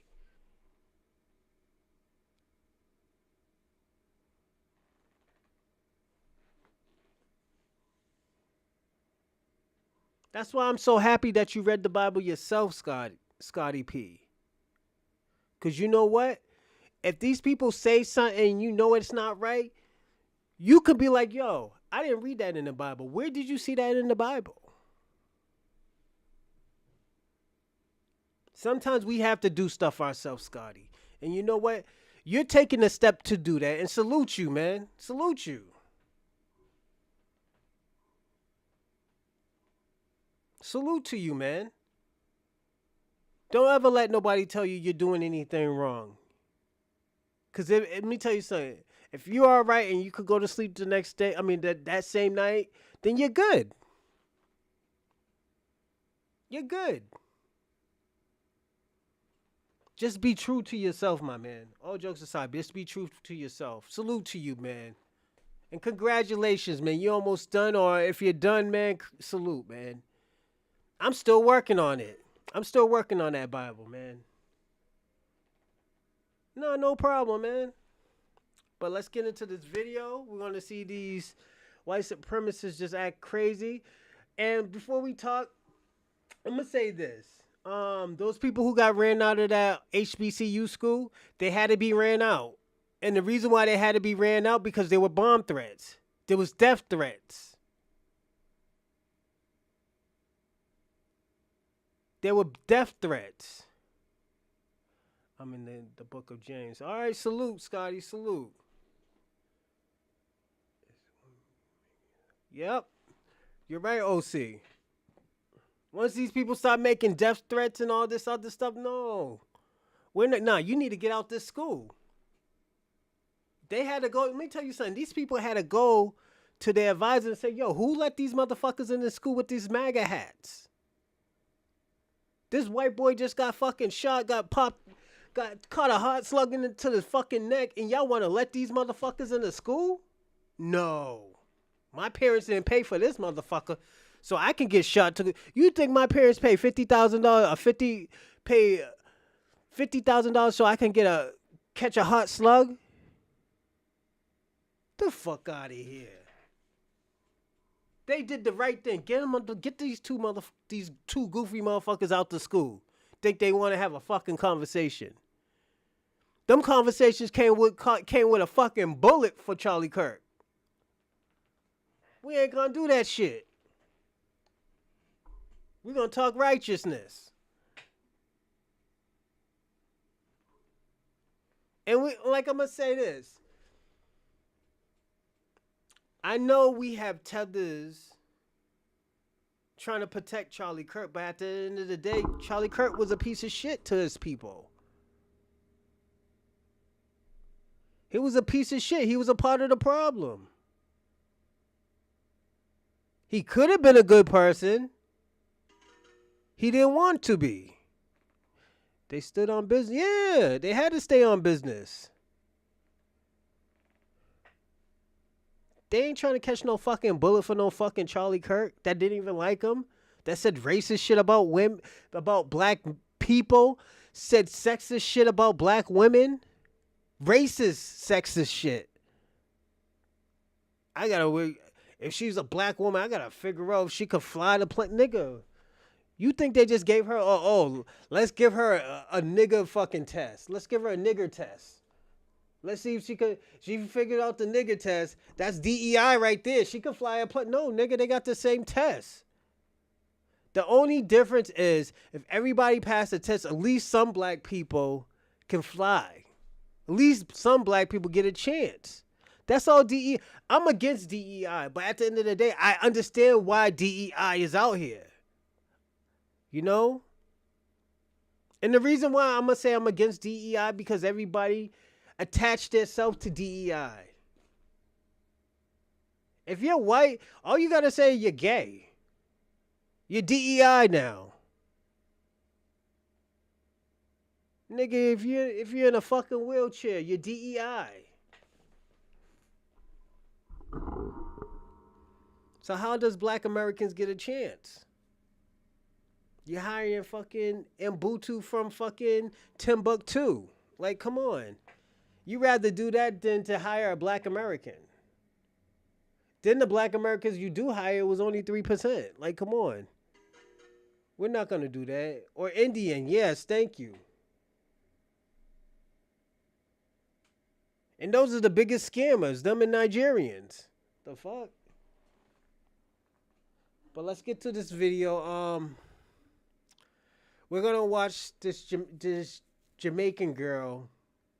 Her name was Ashley, who went crazy on black people on X. And Tariq Nasheed talks about her. And she got fired not for talking shit about black people, but for mocking Charlie Kirk.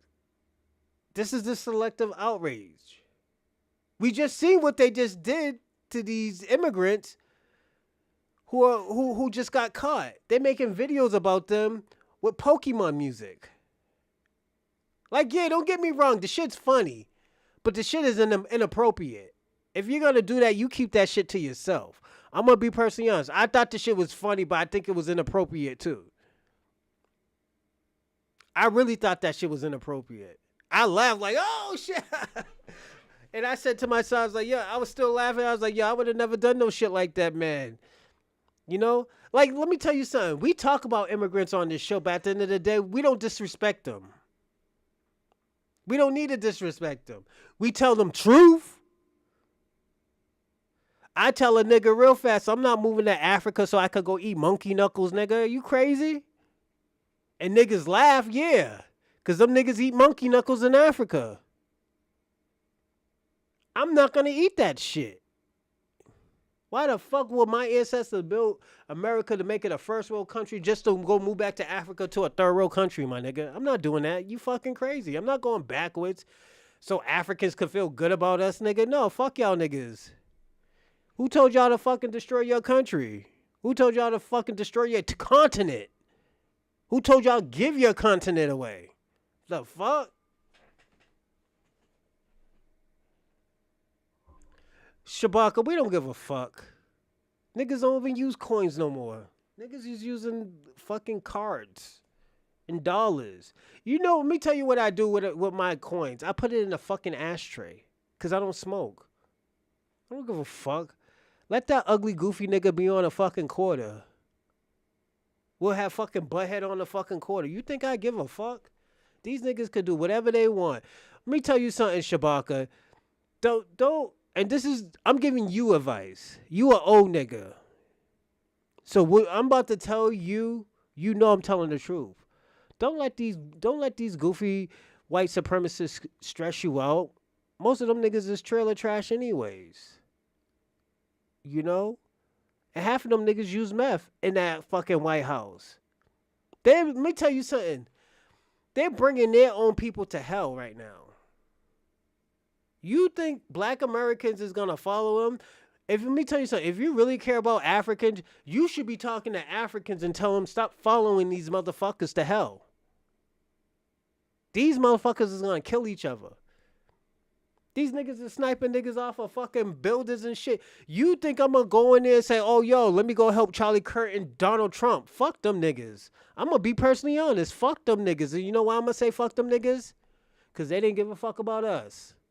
Whenever we talked about something, they pushed it to the back burner just like the Democrats. That's why the Democrats is going. Let me tell you something. The Democrats they trying to get this black vote. They got 3 years to get the black vote. And they're failing. They're doing every fucking study. Nigga, they just put $20 million into studying black men. Like, come on. They're trying to figure out why black men don't want to vote Democrat. It's not hard. Like, nigga, you ain't giving nobody no policies. You're not giving nobody no fucking bills. They put $20 million into figuring out why black people don't vote Democrat. I just told you in 30 seconds. The fuck? They should at least gave me $3 million. But we're going to watch this. You know, your boy Tariq Nasheed. I'm gonna break it down, everyone.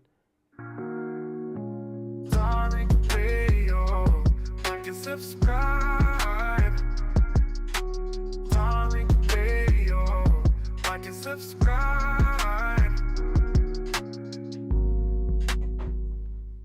They're just getting everybody on code. Now, speaking of code, did y'all see this tweet I put up earlier? Hey, yo, Kwame, did they fire your cousin? I heard they fired your cousin Ashley for talking shit about old Charlie.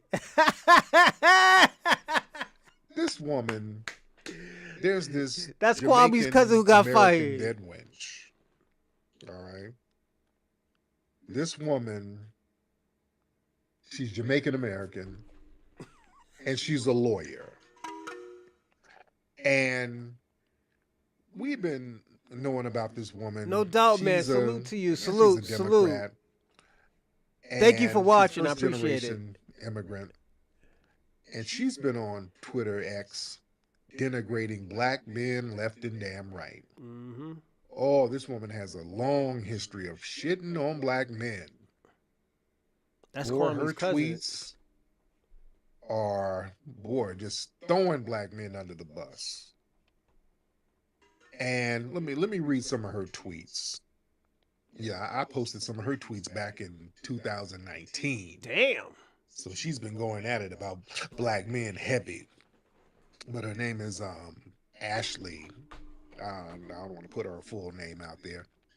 But boy, here's some of her tweets about black men. Boy, she was throwing us under the bus for years. Like, black men love to place the burden of black marriages on black women and not their stupid ass selves, Damn. which is why the opinions of black men rang very low in my life. Another tweet. Black I'm men gonna go don't check on my value kids, everybody. I'll be back. anything, and it's why they're consistently in last place in everything. Another tweet. Somebody said, "Damn, sis, who hurt you?" I'm pretty sure it was a black man. He said, "Enjoy your white king." He said, "Why are white men my only other option? What if I wanted an Asian or Latino or Hispanic?" More tweets. She was like, "Yeah, the swirl might be just what I need. I'm down with the swirl." Just tweet after tweet about how she wants a swirl. Another tweet. Olivia Pope believes in and is down with the swirl, and I believe in her. Or she thinks she's the real life Olivia Pope. She had another tweet. In my opinion, marrying a black man means you're either lowering your standards or you have none at all, or you wait your turn because he's probably somebody else's husband, or C, you just don't do it. So this woman has been denigrating black men on this app for the longest. There was another tweet where she said something about her body type. She was talking about losing weight. Where's that? Where's that? Where's that? Because there people now, people are pulling up so many other tweets of her. Um, Let me see. I'm looking at some new ones. People are pulling up all the receipts on her. It said, "What professional black athletes' obsession with foreign women? You can love who you love. It just seems like it's a concentrated effort in the NFL." He said, "It's just because they're black men with money. Nothing remarkable. Them women wouldn't date them otherwise because they're generally dumb and abusive. Oh, and ugly. Most are ugly."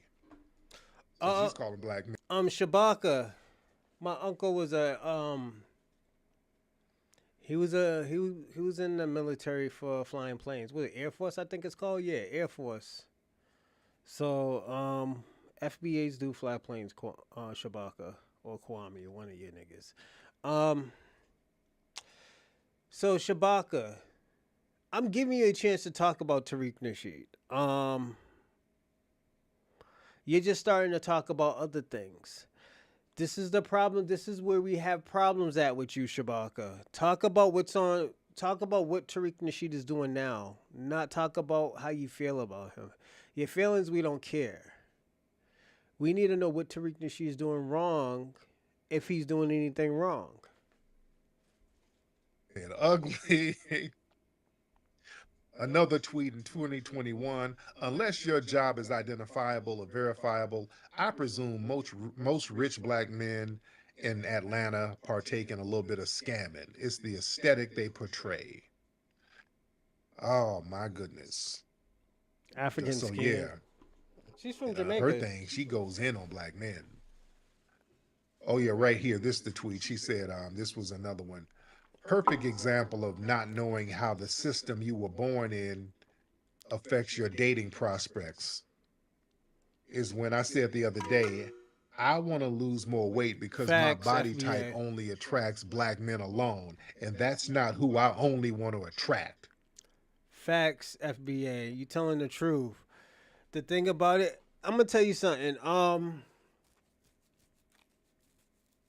Sabaka, I think you might need to rebrand yourself too. Kwame needs a rebrand, and you need to rebrand yourself. So, and there's nothing wrong with rebranding. The way how you talk towards black, foundational black Americans, niggas is not gonna go on your side. Niggas will always look at you as an enemy. And I'm gonna be personally honest. Saying a motherfucker's bullshit. And the thing about it, how about this? For once, try to be an FBA for once and see what they are talking about. This is what you do, Shabaka. Try to understand what FBAs are talking about. There's nothing wrong with that. Just figure out what are they talking about. Why do they feel this way? You know, why are they spreading this type of not agenda, but this type of these type of feelings. So this is what you need to find. I'm being personally honest with you, Shabaka. I'm giving you some game right now. Like, let me tell you something. I understand where Pan Africanism is coming from. You know why? Because I used to be a Pan Africanist myself. They wasn't worth the pot to piss in, if you ask me. You know, and it was all a joke. It was all to get money. You know? Yeah, I get that FBA convo, but with him, I want him to understand why FBA feel the way that we feel. We already told him, but I want him to figure it out. Stop talking, tell him to stop talking and let these people talk and figure out why do they feel this way. If you have a question, why do you feel this way?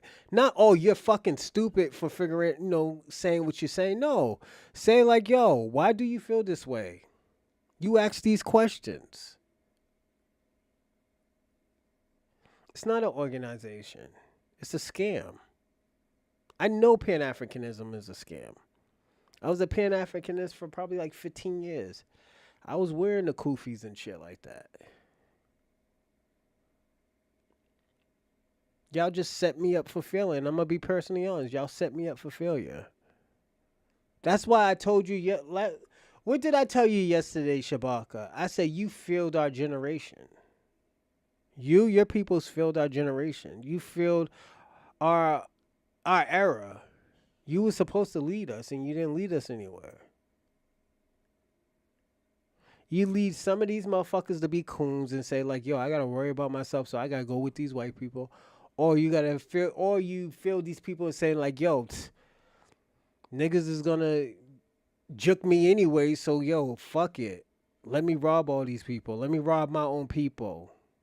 Let me stick whoever I want up. You started that generation, Shabaka. I'm just being personally honest with you. You started that generation. And the reason why is because you gave false knowledge.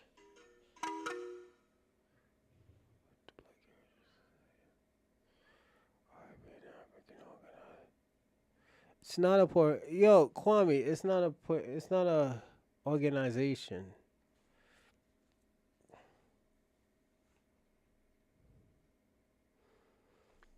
Cause the Black Heritage flag has nothing to do with Pan Africanism. The Soli doesn't have nothing to do with Pan Africanism, because those is all lineage. Those are all bloodlines. You know? This is what I'm talking about, Kwame. This is why I'm telling you, Kwame, if you really want to be more active, more effective, you might need to rebrand. This shit that you're doing, you're hurting yourself and Pan Africanism. Every time you say some stupid shit of like, oh yeah, niggas spit on you and shit like that, niggas push 3 times back away from you. Let me tell you something. You're trying to start a fucking revolution. I'm gonna be personally honest with you. So fuck what's going on with foundational Black Americans right now, because we're already popping. But you gotta understand, Kwame, Pan Africanism is dying. It's dying. You need to rebrand right now. You need to not even just tell niggas what they need to hear, but tell niggas how they're gonna survive. Have a plan. You have no plan. Your plan is just moving to fucking Africa. Niggas don't want to live under no fucking monkeys and jaguars and fucking cheetahs and shit, nigga. Niggas don't want fucking snakes in their houses and shit. Like, come on, Kwame. You got to start telling these people, and if you really want people to move to Africa, what is the benefit? Not, oh yeah, because you're going to be around your own kind. These niggas is not our kind. These niggas don't operate how we operate. We just seen with your cousin. Your cousin doesn't operate how we operate. She operates tribalistic. She thinks, oh, if I fuck with a white man, I'm good.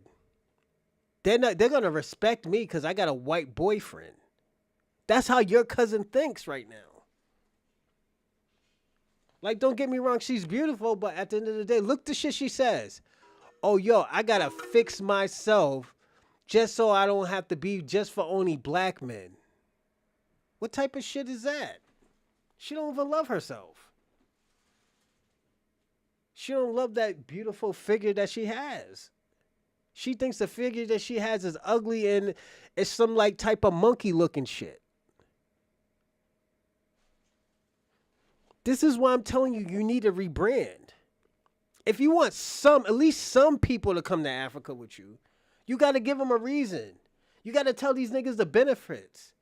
You got to have allies from Africa to come with you and show that, like, yo, we're trying to build something in Africa where shit's going to be straight. This is the shit I'm talking about, Shabaka. I just warned you. I just warned you. Instead of getting emotional and talking about Tariq Nasheed, you need to focus on yourself, man. Pan-Africanism, the movement is dying. It's on its deathbed right now. When it's gone, it's gone. It's not coming back. Y'all was ruling everything in the 90s, in the 70s, in the 80s. Y'all fucked that up. Y'all need to rebrand right now. Y'all have let me tell you something.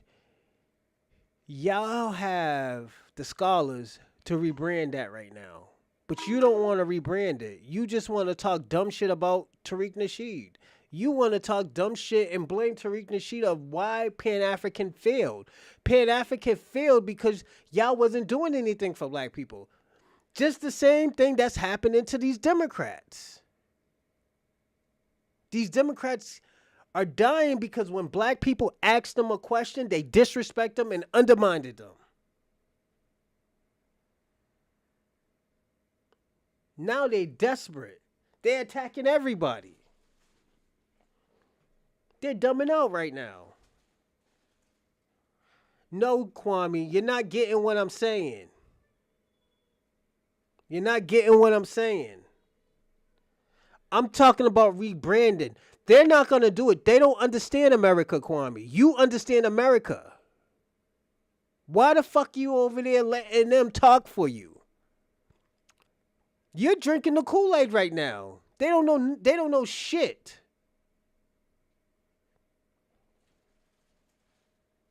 You need to be on that front line. You need to be like, yo, this is what Pan-African is offering. This is what Pan-African gives black Americans. All this, oh yeah, we give you unity and shit like that. But when we look at Africa, it's nothing about unity. It's all of them fighting each other. It's all genocide. It's all civil war. Y'all niggas need to go in there and fix it. No, you need to go fix it, Kwame. You need to rebrand yourself. Let me tell you something. If you're gonna be a podcaster, Kwame, and I'm gonna be personal, you should be a podcaster and you need to defend Pan-Africanism. You should have this nigga Brandon Tucker defending y'all. Then after that, trying to shit on black people. Then talk about, oh yeah, they need to come back to Pan-Africanism. You think pointing your little fucking Ebola finger at us is gonna say, yo, we're gonna come back and we're gonna go to Africa and we're gonna eat some gorilla brains and shit and we're gonna eat some fucking cheetah stew? No, nigga, we're gonna be like, nah, fuck them niggas. Them niggas don't even like us in the first place. And y'all made it clear. Y'all made it clear, not us.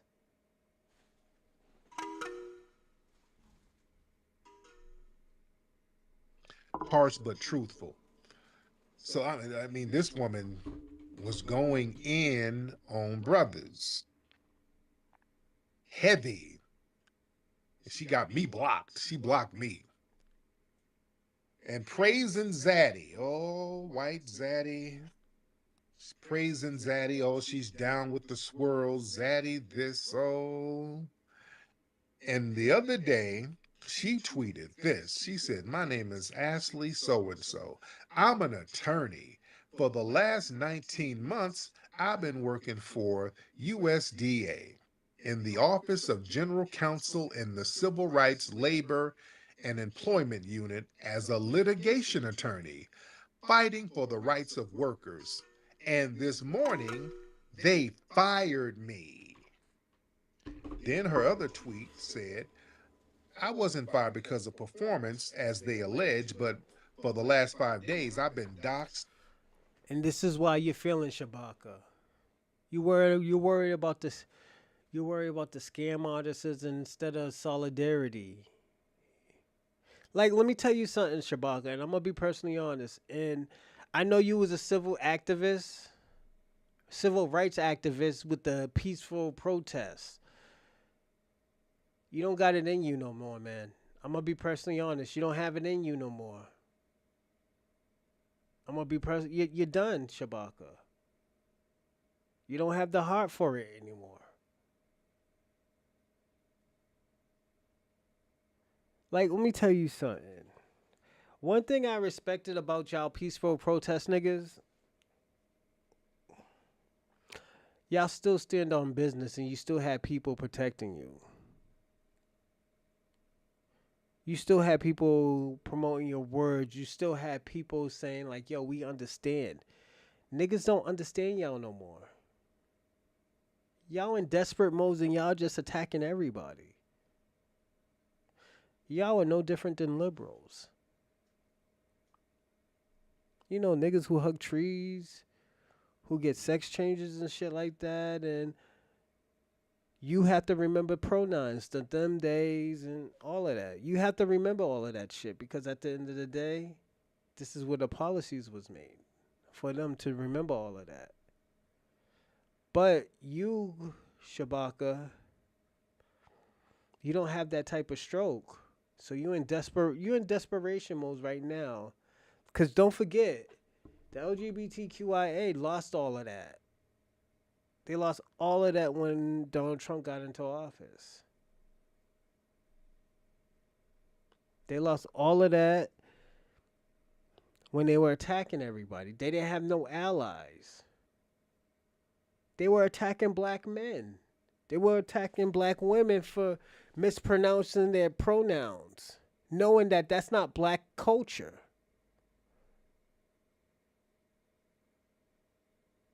Just to prove saying that, oh, I'm better than you. That's why they did that. And I'm going to be personally honest. They did that shit because they thought they were better than black men. Technically, black people.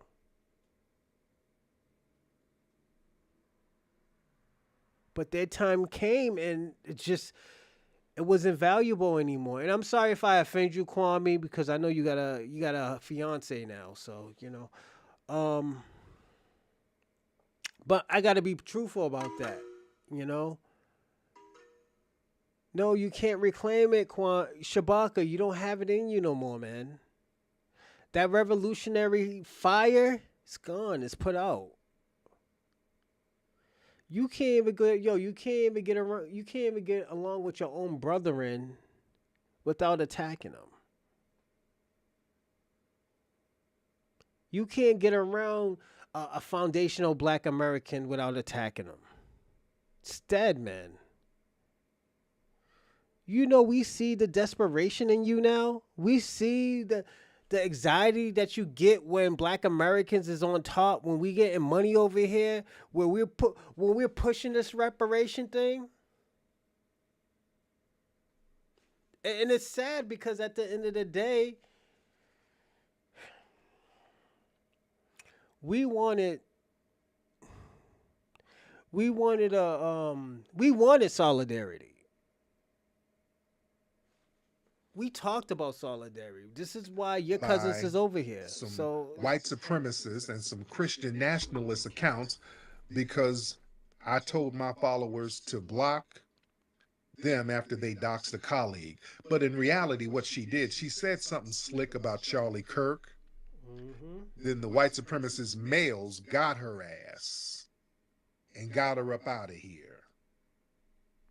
So now she's copping pleas, trying to get people to support. Oh, I need support. I need my own lawyer for myself now.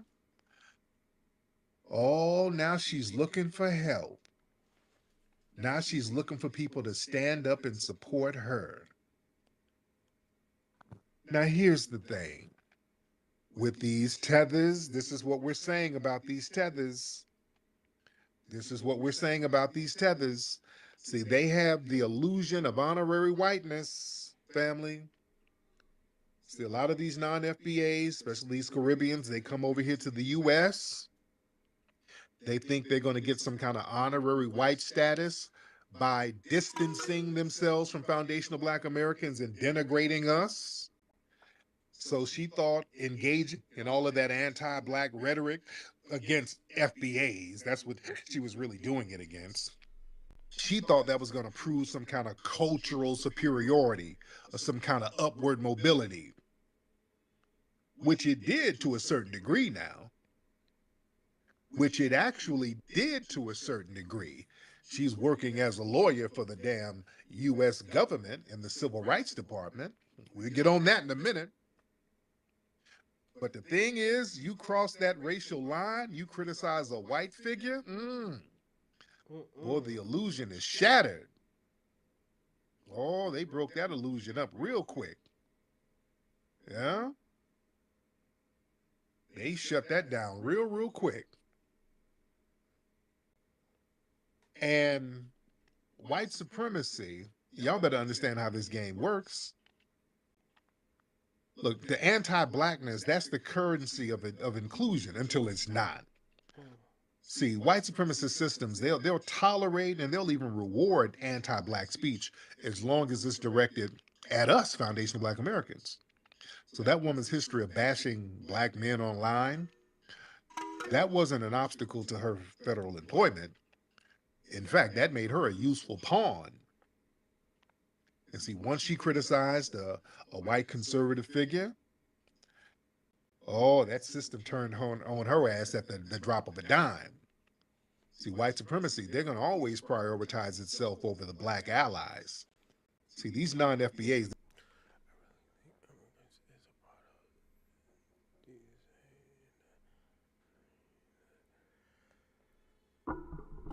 Facts. I believe you, Lala. You know, and let me read the last thing you said. I'm sorry. Not like these people saying. We mean it. Facts. Like Lala, I don't think they understand that we gave up some of our resources so they can come to this country. We did. We knew what the effects was gonna be. We been knew what the effects was. So it's this is why I say they're very ungrateful, and this is why I say, yo, you know what? They're gonna have to figure out their own on their own. Like, let me ask you a question. They can't come to no other country and do what they do in America. We give them benefits. We still give them we give them a chance to survive. Before that, they would have fucking crumbled. They would have fucking crumbled. And it's not to shit on immigrants or anything, but at the end of the day, without our benefits, without our path, they wouldn't have Section 8. They wouldn't have the shelters. They wouldn't have 3 courses of meal every day, even if they didn't have any money. So it wasn't like, oh yeah, it wasn't no like 5 course meal, but it was a food that they can survive. You know, so this is why I say, yo, Shabaka, the Pan Africanism, that shit is dead. It's not coming back anymore. Like they're crumbling over, yo, they're crumbling in a little bit of desperation right now. They're desperate to get their members back. They're desperate to have somebody like a Tariq Nasheed. They're not gonna have a Tariq Nasheed in Pan Africanism no more. They fucked it up for themselves. This is where y'all be fucked up. Y'all learn the hard way, so y'all think that you're going to be allies to whiteness by hating on us, and then you fail to understand the damn hierarchy. And when we try to tell you, hey, you think it's sweet, it ain't sweet. Shut up, nigga. You that work hard. You lazy. Got that. Y'all play. Okay. Okay. All right. All right. All right. We sit back and let you get up. Go ahead. Go off. Go off. You think you in there. And you realize you're a tool. You're not a partner. You're a tool, and tools are disposable. So y'all think y'all be having these little deals with these white supremacists. You think, okay, those FBAs, they don't know how to play the game. I'm going to make Damn, a 14 deal with kids. these white supremacists and get on the team.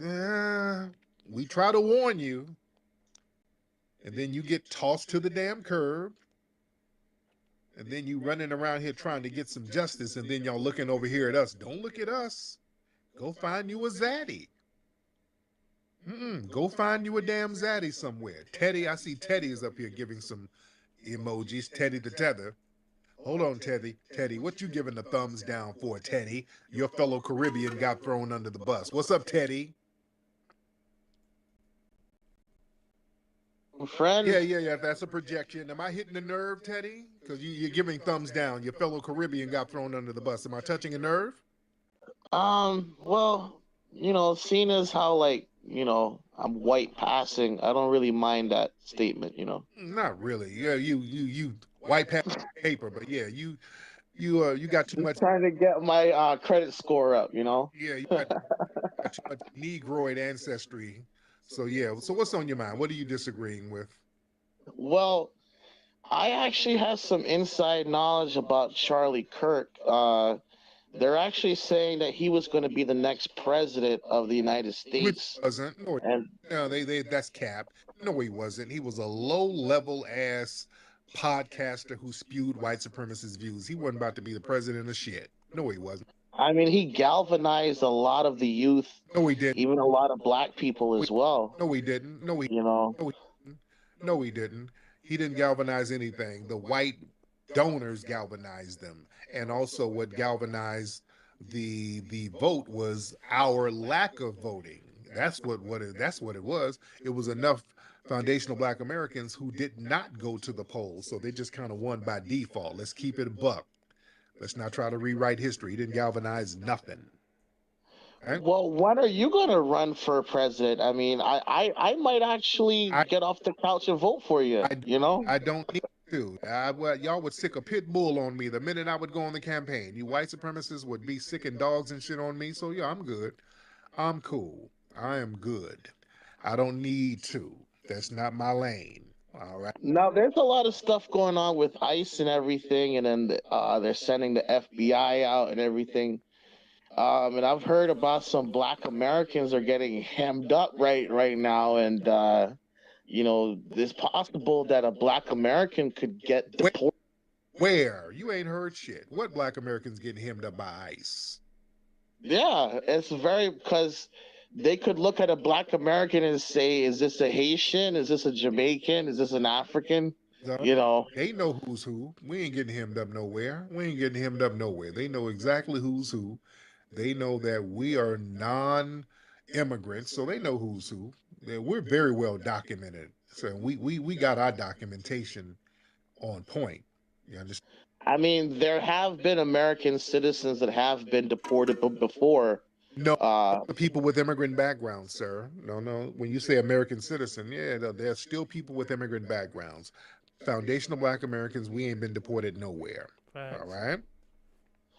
yeah. So, what's been going on with your reparations drive? I mean, have you made any headway yet, or is it just still a radio thing? What do you mean a radio thing? I mean, you've been talking about the reparations for a while. I mean, what headway have you actually made? Like, have you tried to get a meeting with Donald Trump or with No. JD Vance or? No. Hey, Shabaka. I'm gonna have a call-in show tomorrow.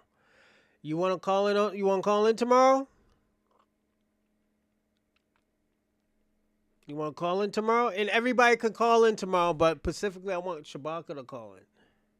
You want to call in tomorrow, Shabaka? Don't be scared. This is just the audience, man. I know the audience be brutal with you, but it's the truth. Like, what are you doing to move the goalpost? I mean, this is just talking smack on the internet, or We're gonna like what are we doing? we're gonna keep talking smack. That's what we're gonna do until we get it. We're gonna do that, and then when we get it, we're gonna take you to Chipotle. We're gonna get you a nice Hispanic meal for your community. So that's what we're gonna do. We're gonna keep talking smack, and we'll let you know when the payments come on through. All right. Thank you. Ask me dumbass questions. But yeah, he's salty because yeah, these wannabe Anglos are getting smacked up. You're getting smacked in your place. So y'all think you're in there if you spew anti-FBA gibberish, and the white supremacists are letting you know what the business is. And again, with this girl, this lawyer working for the federal government, this shows how the federal government, they use these token immigrants to undermine foundational Black American claims. See, that's another thing, Teddy. When it comes to reparations, we got to find out where all these tethers are. We got to identify all of these tethers that's sitting up here working for the damn federal government, because that's the problem. So yeah, we're going to keep watching you, because we got so many people in these positions working within the federal government halting our damn reparations. That's been the problem. We got all of these little sleeper cells who can't stand us, like this damn lawyer sitting up denigrating us all day, working for the damn government in the civil rights department, and of all places, which is very disrespectful. But the thing is, the fact that they put her in a high profile civil rights role, that creates the appearance of diversity while silencing authentic foundational Black American grievances. They got somebody up there with a documented hatred for Black men and placed them in the Civil Rights Division.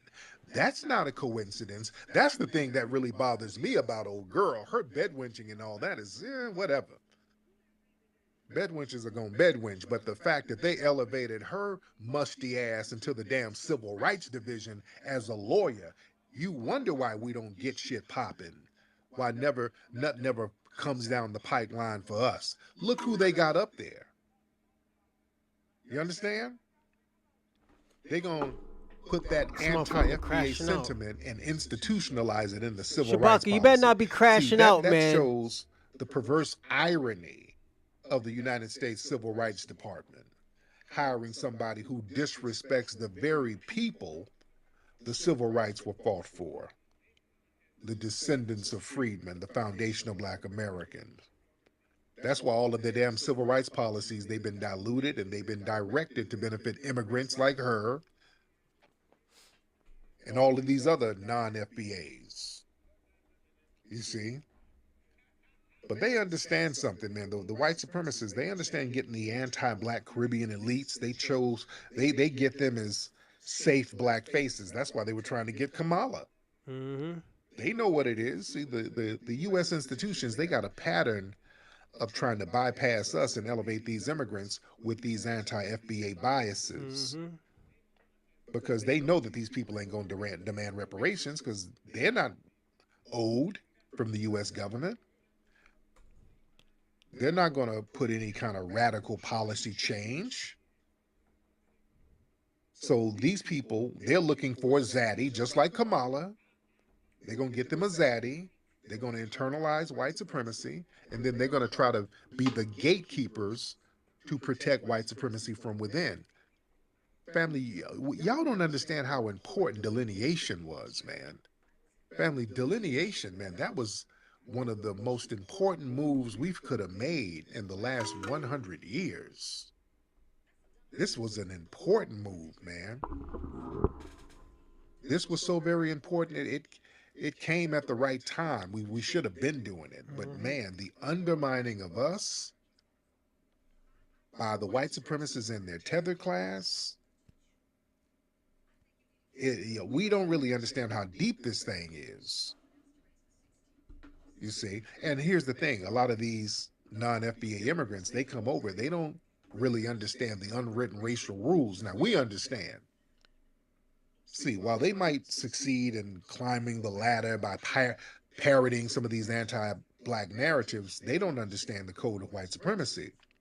See, you can insult black people all day and still get that government check, but when you start criticizing white power when you are a token, well, that's the unspoken rule that you're going to have to learn the hard way, and you broke that rule.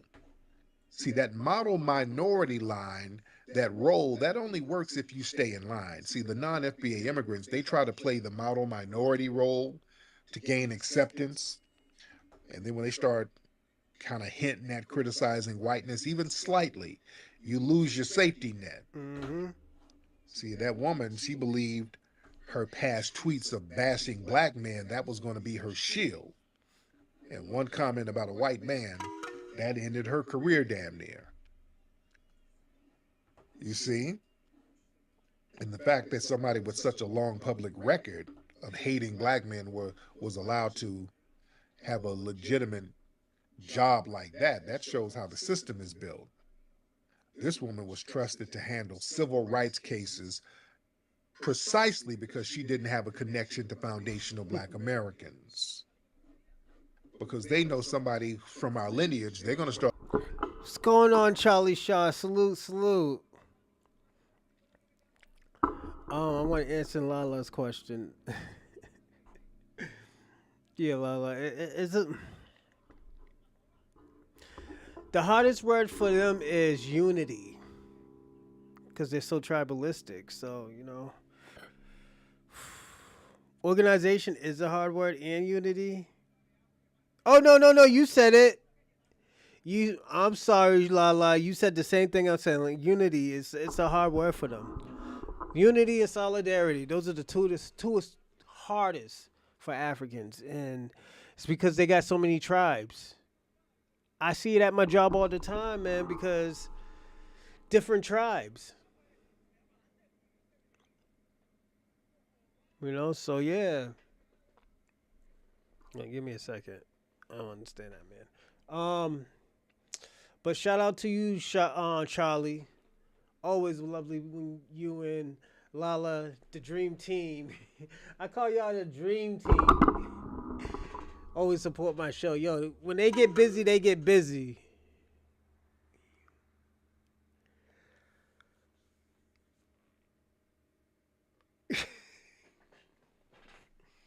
Shots is fire. Shots is fire. Shots is fire. Go on, Charlie.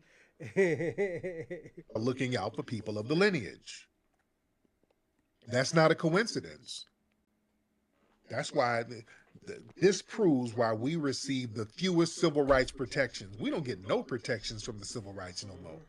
The civil rights that our ancestors fought for, we don't get shit. Because this is who's placed in those key roles. And FBA issues, man, they are deprioritized. They're misrepresented and they're ignored. You dig? These people don't represent or advocate for reparations, housing equity, lineage-based protection, police accountability, nothing. All they do is act as buffers, and they use their skin color to block the advancements for the very people the civil rights laws were supposed to protect. Let me get Great Black Shark in the building. Salute to you, black man. Am I coming through clearly? All day, brother. Yes, sir. How are you? I'm grand, brother. I hope y'all are well out there. I heard about that quake, man. Everything good, brother? No, when was the quake? I didn't even know about it. When was it? I think that was yesterday sometime. I saw people tweeting about it, but I know y'all pretty much used to it out there. But, hey, I know y'all like, man, quakes make, But, hey, brother, I'll be brief with what I'm about to say on that tether winch there. See, here's the thing, and I hope they're listening, man. All of you tether winches and tether bucks, okay? The problem they don't understand is they overestimate their value in the system of white supremacy. Yeah. Case in point, okay, the reason that diamonds are valuable is because they're rare. The problem with her thinking that those anti-black man tweets were going to protect her, she doesn't realize she's the equivalent of a used condom. If she gets out of line, they'll discard her and they'll be like, hey, there's so many of you willing to kiss white ass. The minute that you get off cold, we'll chuck you to the side and get another tether winch with a dry wig in place. So there's a lesson for them. With that said, I'll land. Yeah, respect to you. Let's get Boykin Spaniel. Hi. Hey. Good morning. How are you? I'm good. How are you? Doing well. Thanks.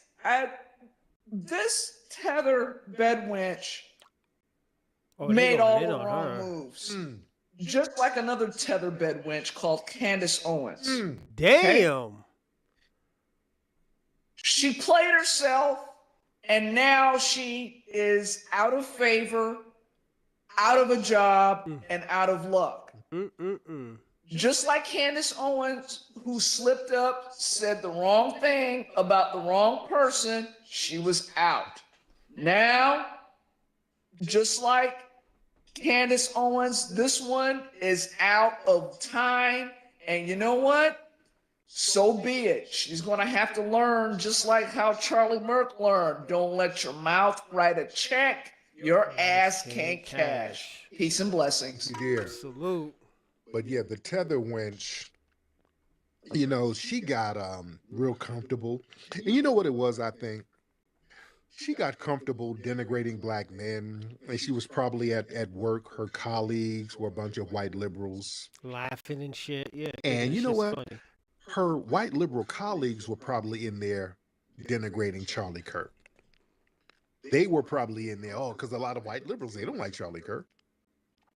So she was probably up there with her white liberal co-workers and they were shitting on Charlie Kirk. So she thought she could get in on it. Oh, major mistake. So she's employed as the black token figure who attacks other black people, saying racist stuff. What else did he talk about? He was a Christian. No, he talked about Christianity, that you have a green light to do whatever you want to do, and you're just. All right, we're gonna move on to the next one. That one was all over the place like bat shit. I mean, bird shit. So it's really about optics, and I get that. I get what he was saying. So, all right, we are here, ladies and gentlemen. It is that time. Round of applause for you. You know what time it is. It's wrapping it up time. I am Tariq, and you are here with the tap in. Everybody, very early, and I love it. Everyone. We got, by all means, Indian Red. We got Morgan. We got Ivy, Miss Ivy World, Jabril, FBA said in the building. Big Fox. We got Brother Seven in the building. We got Breeze. We got 666 in the building. Perciero, FBA Law. We got Miss Lex in the building. We got Ice Cold. Oh, everybody's in here. We got Ani Asaru. We got Brother Stealth. We got Nasaya in the building.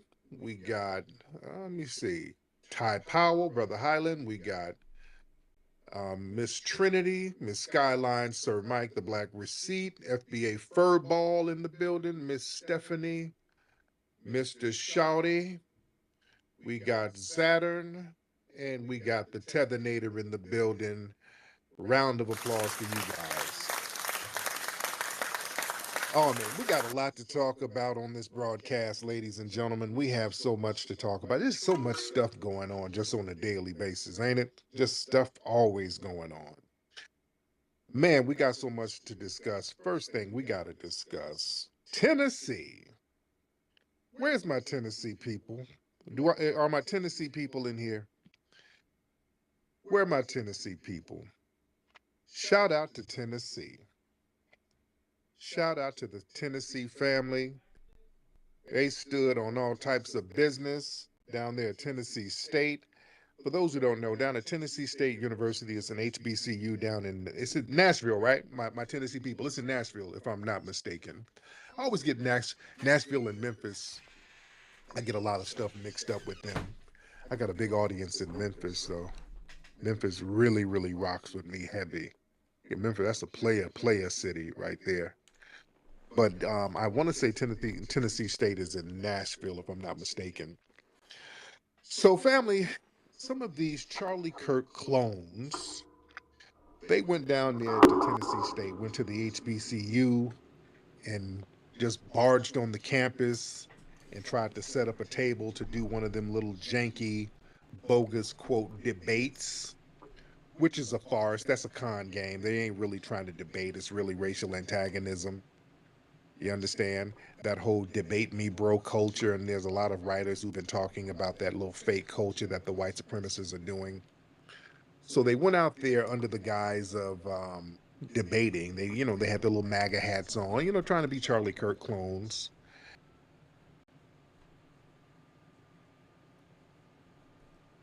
And the brothers and sisters ran them up off the damn block. They had to get escorted by police to get the hell up out of there. The brothers and sisters down there were not having it. I don't blame them. Much respect to the family down there. They saw through the con game.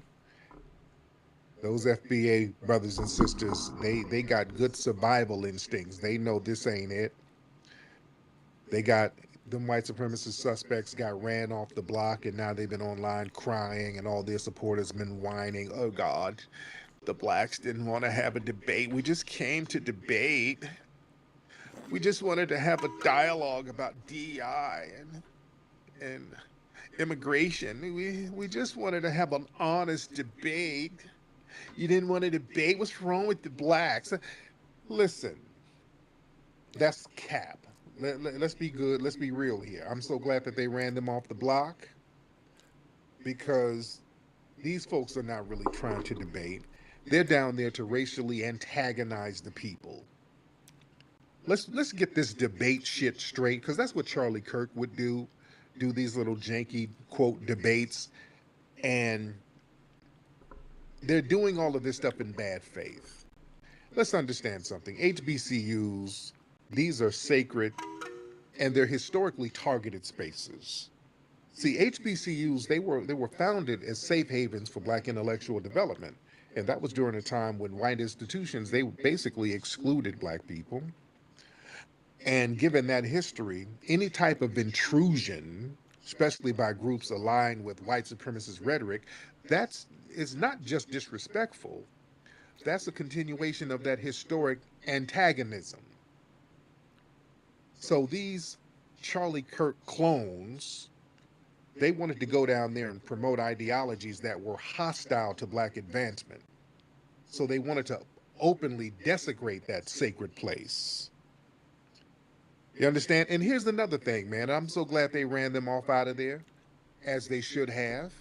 Listen, these white supremacist threats against HBCUs, they're real. After Charlie Kirk got murked by his own people, our HBCUs got threatened by these white supremacists.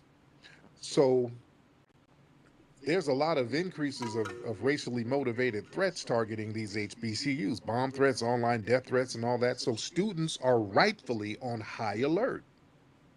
So when these unfamiliar suspected white supremacists show up unannounced claiming they want to debate, hey man, those brothers and sisters rightfully have the correct survival instincts that popped on in.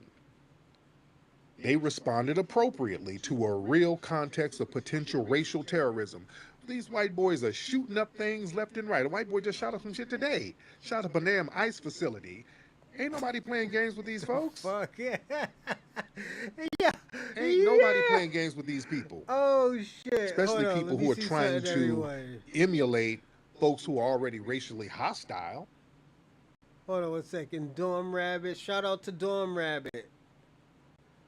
Or Domain Rabbit. The whole world saw what a joke TSCU. Nah. Them niggas stayed on business. I'ma say this. Domain Rabbit. Shout out to you, man, but them niggas stayed on business. You crazy white boys is out here shooting niggas and stuff like that, and we don't want to be a fucking, we don't want to be the next. Y'all niggas is unstable right now.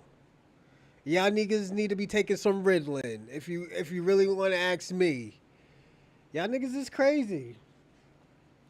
The fuck y'all, and the thing about it, y'all try to blame black people for all the bullshit. And you think these black people want y'all to come to their fucking school? Fuck that, nigga. I would have did the same shit. Get your shit and get the fuck out of here.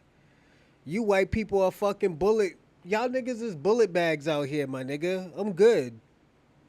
And I'm sorry to be like that, but y'all niggas is bullet bags out here. You know? Y'all niggas is it's too much white on white violence, and I don't think these civilized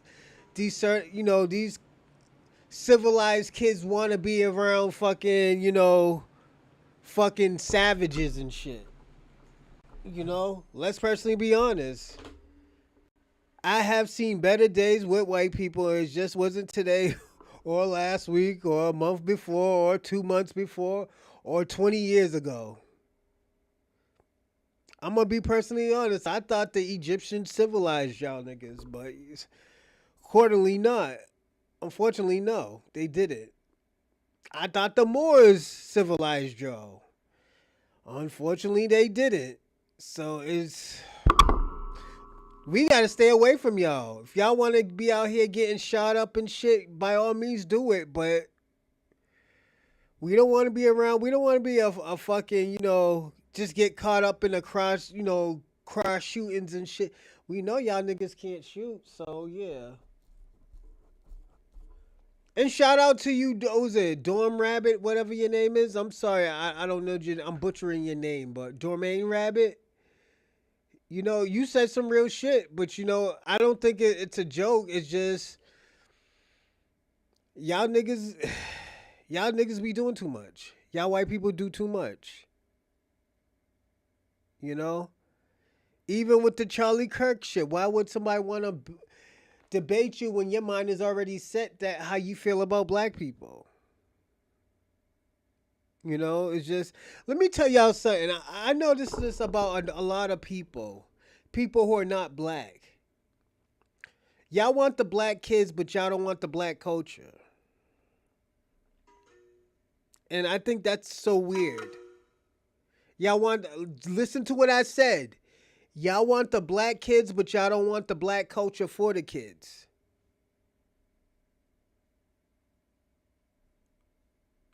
I'm being personally honest. Jeannie Mai. Jeannie Mai is a Vietnamese lady. She talk crazy about black people. Talk about, oh yeah, I want blacks on the side, but the white keeps me mean and lean. But all of a sudden, she wanted some black kids. So it's just, like I said, man,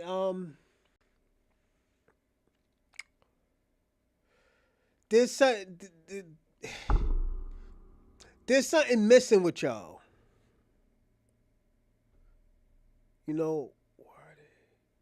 Why are they trying to bring the snipers to PCU now? Yeah, it's just it's crazy, Ray Ray. Shout out to you, Ray Ray. But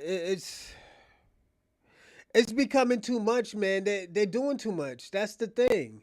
They're doing too much, and they think, oh yeah, black people can help. We can solve our problems. Nigga, we've been trying to solve white people's problems for the last 400, 500 years.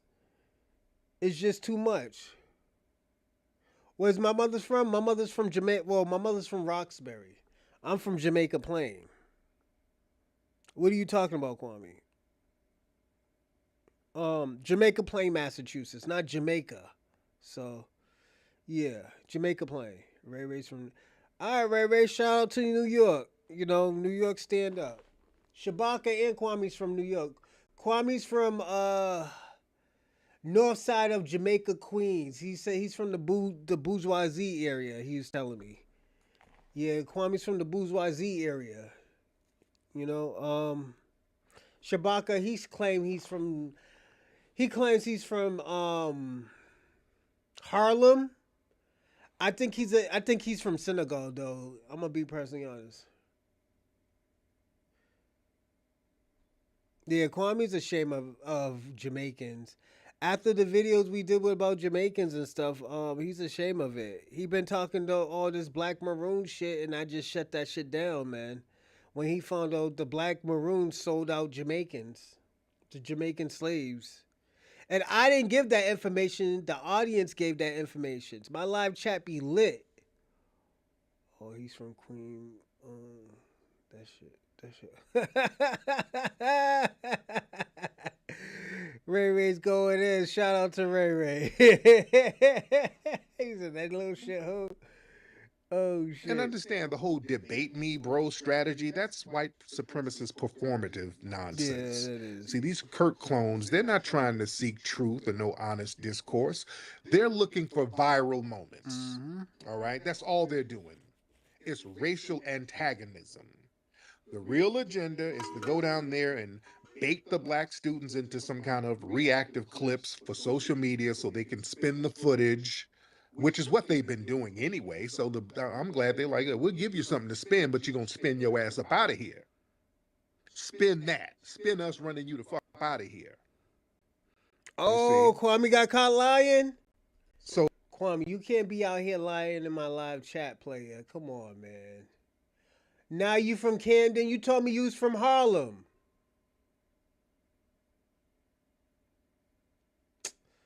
Shabaka, you're a liar, man.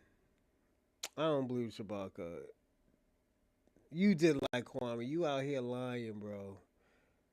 With your little... Yeah, man. it's not about sharing ideas. It's really about optics and, provoking the people. And the students saw through it. And they're like, nah, we're not going to sit here.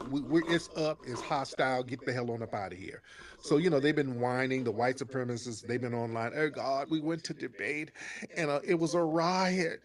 Oh, God, the blacks wanted to riot. They attacked us. And they didn't get attacked. They just got their ass ran up out of there. They just got ran up out of there. They weren't invited. They didn't even go through the right protocols to come on campus to do a real debate. They didn't schedule a sanctioned event or request a forum. They didn't notify the administration. They just ambushed the campus. Talking about we want to have discourse. Ain't nobody falling for that bullshit. The real goal was confrontation. That's not free speech. That's entrapment. These black students, they have the right to protect their intellectual space from deceitful ass actors. I'm very proud of those brothers and sisters down there. See, the white supremacists, their rhetoric disguised as debate, that's just white supremacy nonsense. Racism cloaked in politeness or academic language is still racism. See, they want to parrot Charlie Kirk's little anti-black talking points, like denying racism and mocking reparations and promoting anti-DEI narratives. They're not engaging in dialogue. They're promoting erasure.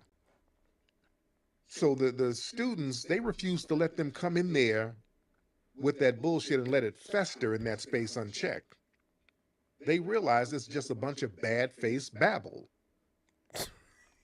And let me say this. Yo, Kwame. You're wildin'. Yeah. Nigga, Kwame's getting attacked on both sides. You get attacked by Charlie Shaw and Ray Ray. Shout out to Ray Ray and Charlie Shaw. Y'all getting busy over there in the live chat. Also, I want to say like and subscribe and comment. You can donate if you want to donate. That if you don't have anything right now, it's cool. Because I know times is hard. So, but if you do want to help, share. And that will help me more. Thank you for everything. And I'll put the donation joint in the live chat. If you can donate. If you can't, don't do it. Because now the white supremacists are salty because they got ran up out of there. Listen, black students, they have a right to define the terms of engagement. You see, too many times, a lot of black students, they're told that they got to prove their intelligence. They got to remain calm when they're confronted by these white antagonists. But, the right to set boundaries, that's a form of power. And the students down there, I respect them. They didn't overreact. They didn't beat on nobody. They didn't whoop on nobody. They didn't throw. No, they asserted their right to not entertain some hostile white supremacist agitators. That's a form of resistance grounded in self-respect. I love it. I love it. That's that FBA spirit, and I love it. That Majara. They had enough dignity and self-respect to say, hey, you don't get to sit down and talk to us. You're not worthy to talk to us. Get your ass out of here. Because let me tell you something. Let some black folks do that to Harvard or go up to some white university. You'd snipe your ass up out of there. They'll have snipers on the roof. For real, for real. If you run up to somebody's university talking about, yeah, we here to debate. They'd do way worse. They wouldn't let you do that. They're not going to entertain you. And we shouldn't do the damn same. We should do the same, not entertain their bullshit. We shouldn't entertain that either because it's in bad faith. Let's be real. We know Charlie Kirk's legacy is anti-black. And his proxies, they're trying to inherit that back. Hey, Kwame, I told you your ignorance and your white supremacy ideology caught up with you, man. Yo, them niggas is roasting you in the live chat. Shout out to Charlie Shaw and Ray Ray. Let's see, hold on. Oh yeah. Shout out to OC, Official C. They getting busy, man. Yeah, man, that's just catching up with you, Kwame, man. You know, don't try to get buck and, and dumb out. Because I said something. I'm gonna be personally honest. He need a troll. He's the lowest. Oh shit. Shout out Charlie to Kirk, he Ray built Ray. the brand on Busy. demonizing black issues, mocking the legitimacy of black pain, and mocking DEI, mocking reparations, mocking civil rights. So anybody who identifies with that ideology, they're not neutral. They're just aligned with anti-black racism and white supremacy. The students saw through it, and they responded accordingly. And we got to understand, these HBCUs, they have to be protected from psychological and physical harm. Allowing these provocateurs to come linger on the campus, that jeopardizes safety. That jeopardizes the safety of the damn students. You understand? That could lead to on-campus altercations, and any viral confrontation might invite off-campus white supremacists to retaliate. So that puts the whole campus and the whole community in danger, the white supremacists thinking they can run up in there like that. But them running them off quickly, the students preemptively stopped any type of escalation. Nobody knows what the hell these white supremacists got up their sleeve. Ain't nobody playing with them. And listen, respect must be earned, not demanded by the white supremacist aggressors. See, these people come in here and try to demand respectful conversation while you're mocking black spaces. Just showing up was disrespectful. Nobody invited you. Nobody owes you a damn audience. Nobody owes you a conversation. You just gonna show up. Hey, let's have a respectful conversation. We're gonna set our tables up, so let's go. They were like, get y'all asses the hell up out of here. No. They set up a collective boundary, and I love it. This is how you get Kwame, all right? Hey, yo, Kwame. You're not even a real Jamaican or African. You are from the tribe of Benjamin. You are a Hebrew Israelite. You're not even a real African.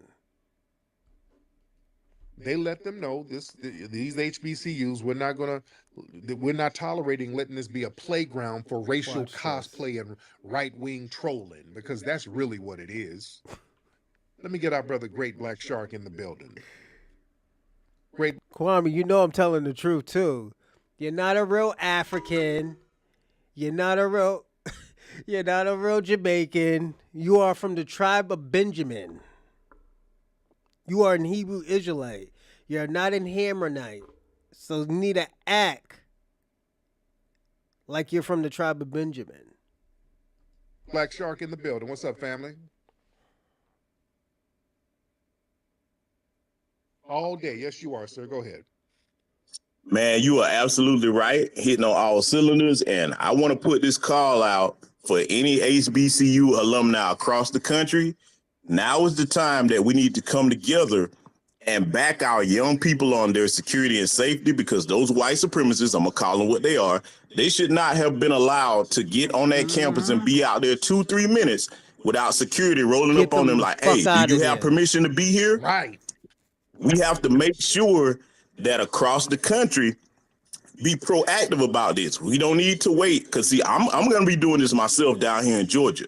I have alumni and everybody that I know down here that are college graduates. We need to go there and press these people that are on the board of directors. Like, hey, what are you going to do before this happens? See, this is one thing that I love about the position that we're in now, because those students, shout out to them, they did the right thing. You don't wait to protect your spaces from these white supremacists, because the other thing that I saw that they were doing with that debate me bro stuff, that was a recon exercise. I Yes, it want was. everybody to be Yes, it clear. was. Yes, it was. Yep. Yes, sir.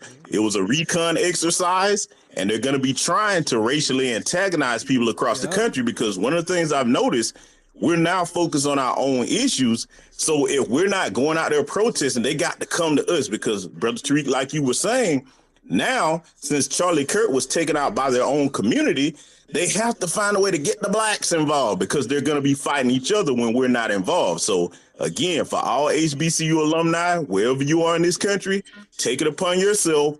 Go to these institutions, especially if you have children there, say, hey, this footage right here, take that footage and say, hey, we don't want this coming here. What are you prepared to do to make sure it doesn't happen? Well, that's it, I'll land. Yeah, real talk. Yeah, and if y'all have kids at these HBCUs, and we're gonna start getting on the phone with these HBCUs, with the administrative staff, and checking in and making sure they're gonna have the right security protocols. We got to look out for these kids, just like the kid who got expelled on defensively. See, they know who to debate and not to debate. Yeah, debating a high school kid after you running up here with all of these bad faith talking Shabaka's points. from They don't Senegal. know I that think you're he's from arguing in bad Senegal. faith. You understand? They don't have the experience. Or Ghana or something. We do. That's why they don't debate us. They know not to come in here with that shit. And when they try, they get that ass handed to them. It's true. And also, people don't want to engage. They say, "Oh, that's proof of guilt. Oh God, you just don't want to debate because you know I'm going to own you." That type of bullshit. You see, but basically, it's institutional trolling, and they use that as a political strategy. So that whole debate me bro persona, it's indistinguishable from an internet troll. See, when their arguments get dismantled, because sometimes again, Shabaka, you starting that shit again, man? You can't do that, Shabaka. And even if you wasn't even born in Africa and your family's from America, that don't make you an African. You're not even an African. That make you're from the tribe of Judah. You know? So, Shabaka, you're not even a real African. Yeah, talking about why to support us going to Africa.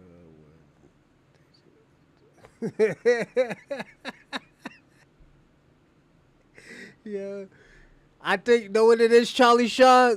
Kwame's about to get married. You know, he got a fiance in Atlanta.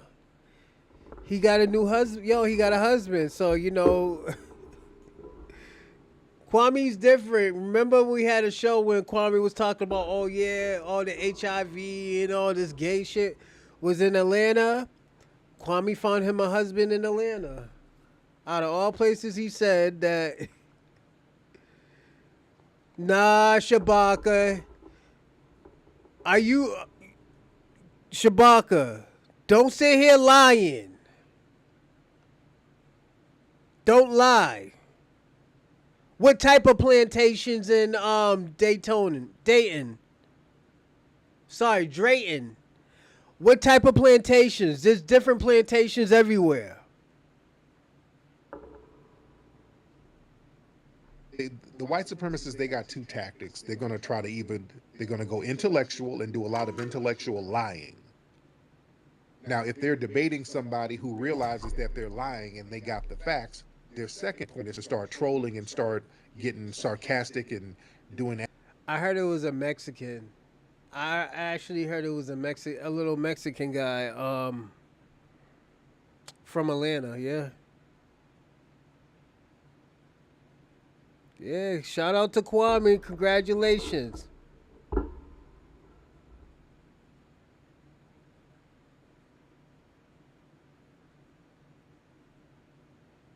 Nah, Shabaka ain't from America. Shabaka's a Hamanite. Shabaka's from Africa. Don't listen to him. Ad hominem attacks. They'll try to go that route and then say, "Oh, I owned him. Oh, I start trolling him, and I owned him. Look at me owning him." You see, so that's a deliberate rhetorical tactic that's meant to frustrate and break the opponent's composure, and then frame them as irrational or hostile. Because see, that's the white supremacists controlling the narrative. You understand? They got two tactics, and they try to use them here, and they fail in here. But again, those two tactics are: they'll try to get you intellectually, then they'll start lying, and then when you catch them in lying, they'll start trying to get into some roasting thing and personal insults, and then get you mad and say, "Oh God, look at him! I got him! Oh look, I got him out of his body! Oh, I controlled him!" So either way is a victory. Now this is one of the reasons why they can't stand my Shabaka be ass. lying. This is one of the reasons why the white supremacists got a bug in their ass about me. Because my thing, they know with me, I can go either way and still get them. And some of us in here can do the same thing. That's why they have an issue with us. Nah, I can go either way. Shabaka, If you want don't to go know, man. intellectual, You I can go lying. intellectual. We can go fact for fact, number for number, stat for stat. I can go intellectual all day. I can debunk all your damn intellectual lies with documented fact and scholarship. I can do that all day. Then you want to get into some troll shit? I'm the best roaster on this bitch. Ask Myron. We can go there, and then I'm out roast your ass, and then embarrass you that way. You're gonna get embarrassed either way. And some of these other brothers and sisters in these spaces can do the same thing. That's why the white supremacists start crying and whining when they come in these spaces and they get their head chopped off intellectually. Then they get clowned. Yep. Then they run around here hollering about how we so damn divisive. Oh, God damn them FBA spaces, they're so divisive. I just wanted to talk. And speaking of divisive, we're gonna watch one more and we're gonna call it the night, everyone. This one right here got me. I was watching this one today and I was like, yo, we gotta put this one on the show. Take a few minutes, you won't find it online.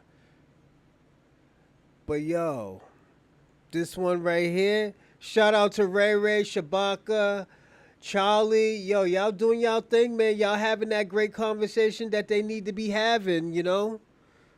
And hopefully y'all can come on the show and say y'all piece on the panel. So if y'all ever want to be on the panel and just want to talk, vent, say how y'all want to feel, anything about the topic question, definitely. By all means. You know, y'all can get busy. You know me, like I said, just respect the law of the land, you know?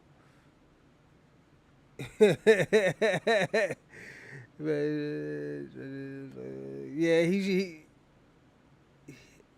ain't nobody scared.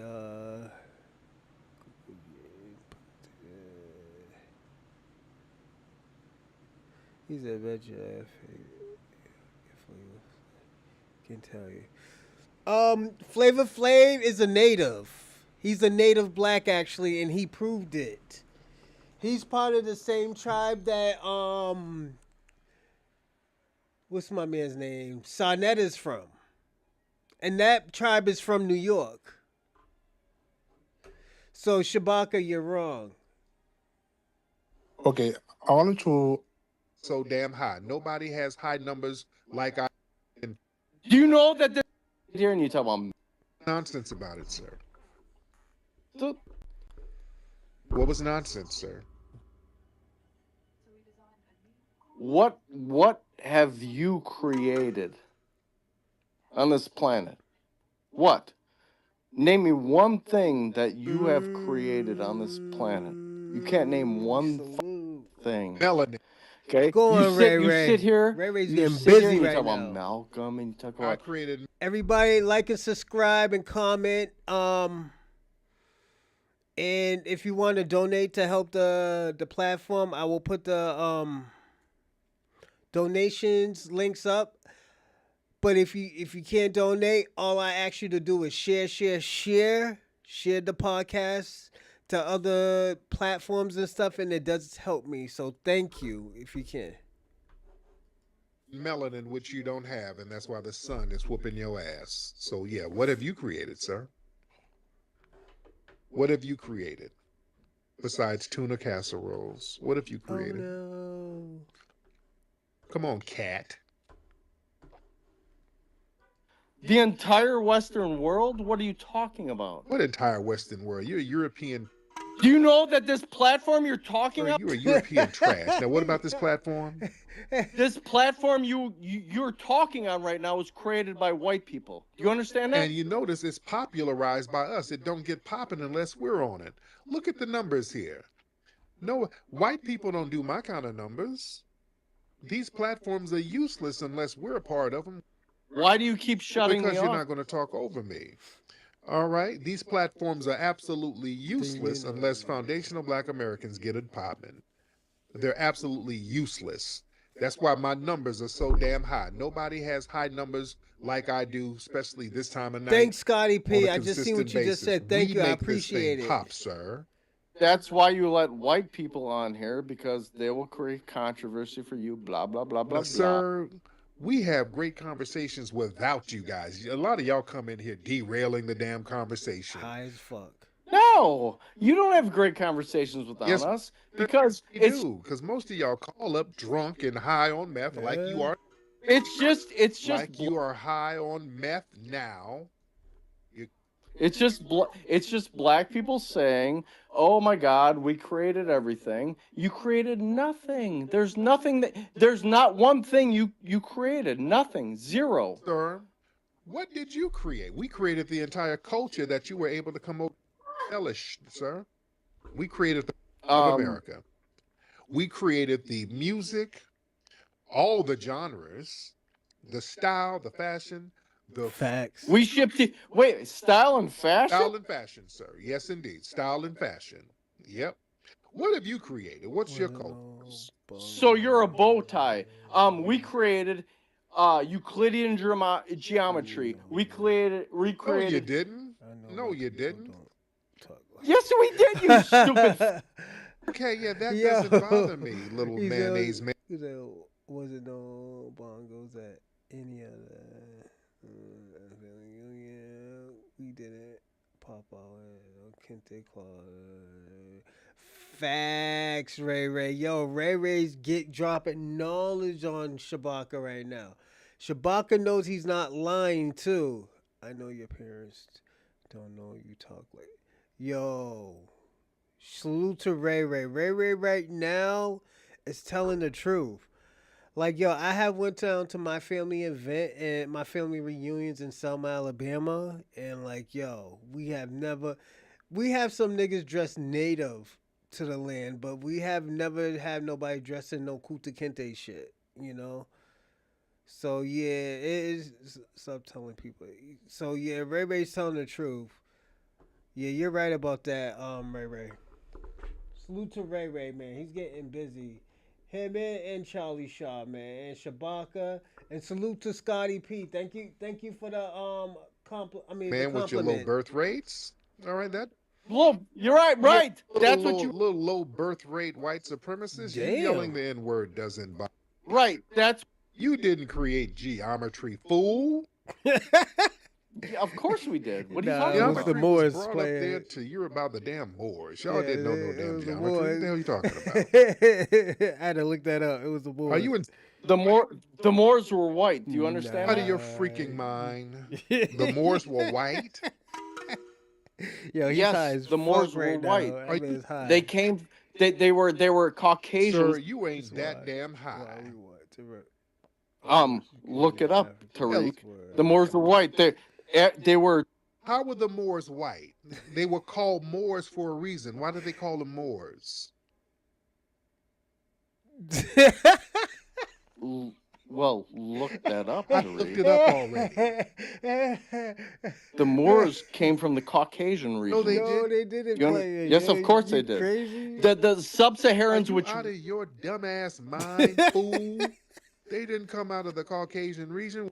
the sub When the Moors came into Europe in 711, the military arm came out of the area now known as Senegal, up until the area now known as Morocco.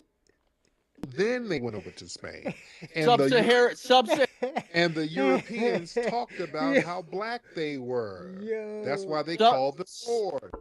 yo, this is crazy. Are you insane?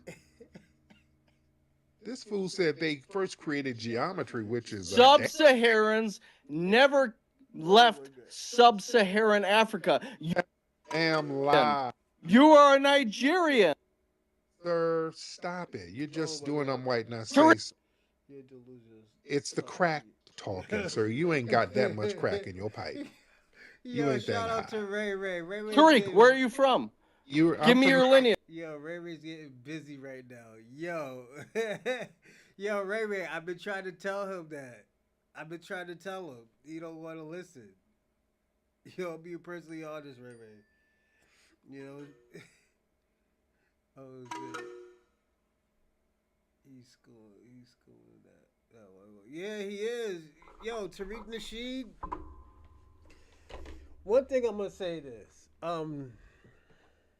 We gotta give Tariq Nasheed his flowers because at the end of the day, he can't be lying because he made all these movies. Nobody didn't have a problem. Nobody who had melanin didn't have a problem with these movies until now. When we start telling the truth about black culture, this is when we had culture. I mean, this is when we had problems. He said Tariq Nasheed's the white man is right. Tariq is probably Nigeria. Nigeria was created in 1914. Shabaka. Do you want to look it up again? Shabaka. Do you want to know? Do we want to find out when Nigeria was founded again? Harriet Tubman is older than fucking Nigeria. Let's not do that, Shabaka. Stop lying. Didn't Ray Ray just tell you stop lying and being delusional? Stop doing that shit, Shabaka. Foundational black American. My family No, built. no. You are Irish peasantry, sir. You were sucking dick for potatoes until they ship you over here as an indentured servant somewhere. No, I'm German, and quite You're frankly, not German. Shut Yep. up, y'all. Shut up, shut up, shut up. Y'all always try to pretend to be German. You're not German. You're a little musty Irish man. You're not German. You always try Yeah, to... so my last name is Kikefer. That comes from Oh no, your name is damn O'Brien. Kikauer region of Your name is O'Reilly or O'Brien something. or some shit Or like that. Mallory or Or something. O'Reilly. You're Irish Can't get damn reparations. peasant. You That's the stupid family it was, you're the dumbest mother. Yeah, your white sister like Yo. N-word dick. Yo, this is the shit that we have to go into, man. Like, yo, sometimes, yo, dude, I'm laughing, but yeah, yo, Tariq Nasheed's lit, man, yo. This guy Kwame, who be on this show, he be on. His name is Revenue on there. Oh yeah, yeah, that's Revenue. So yeah, Scotty P. If you ever hear a guy named Revenue, that's Kwame who's on this show. You know, so and he always gets schooled. Kwame don't know shit about nothing. You know, let's first be honest. If Africa has anything to do with reparation, it would be the debtor. Yeah, that's true. It'll be the debtor. Yeah, they should be paid honestly. And they only sent 4% of Africans here. So you got to look at it. If you really want to do that, we should be trying to get reparations from Africa too. You know, if you really want to be like that, the various kingdoms sold their fellow Africans. Facts. I definitely believe that. Shout out to Ray Ray dropping knowledge and gems.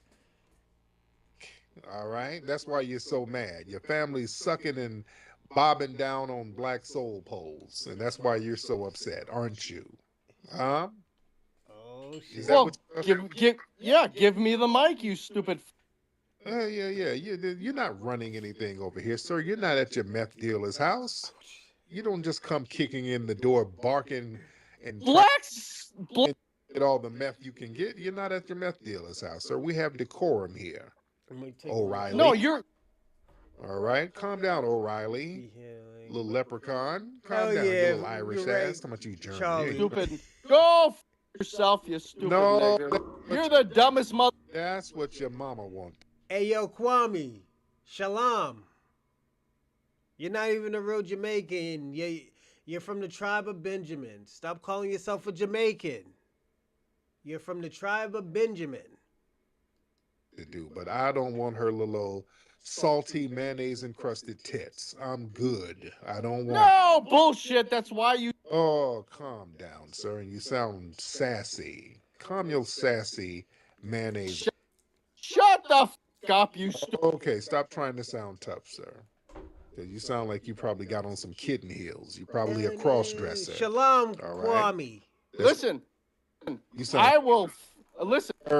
You got a big, wide, pink pussy that you roll around the neighborhood with, trying to give up. All right. Yeah.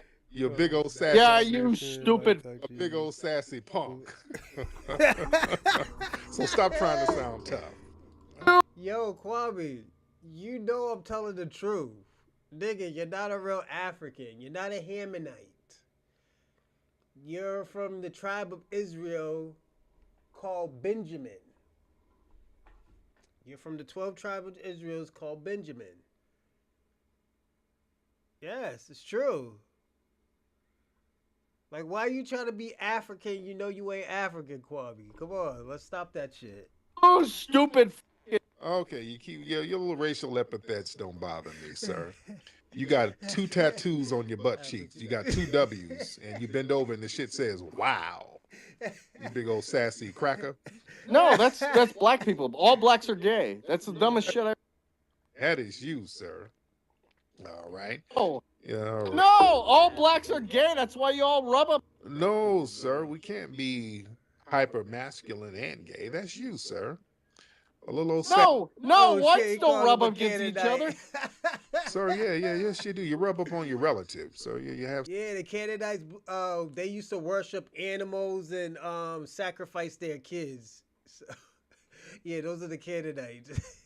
sexual relations with your relatives. You're all inbred. You're the dumbest. Okay, sir, you're mad and drunk. Nah, Kwame, don't you do that. Don't you do that, Kwame. No. You're from the tribe of Benjamin. Let's stop lying, Kwame. You're not a real African. Black Blah. Black Daddy has you triggered You because a of the Hebrew. low birth You a rates. Hebrew Is that what you're mad Israelite. at, sir? Them low birth rates and white supremacist yo, birth rates are OC. falling off? Please Well, let yes, this man know what tribe we he's should from. we should If have he's more a babies Jamaican. because you born. But we got. Do I need to put your black nephew on the phone? Hold on. Let me. You got a black nephew. Your sister. My- Like, What? I heard. Yeah, you got a black nephew from your sister. Your sister been getting black dick.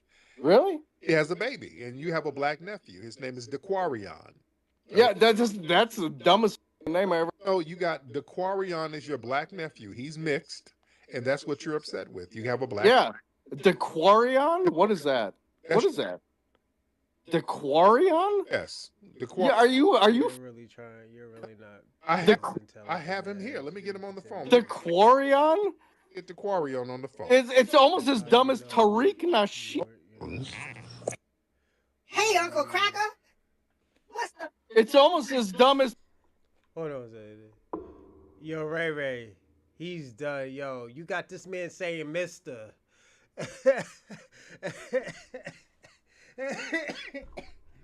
Yeah, Ray.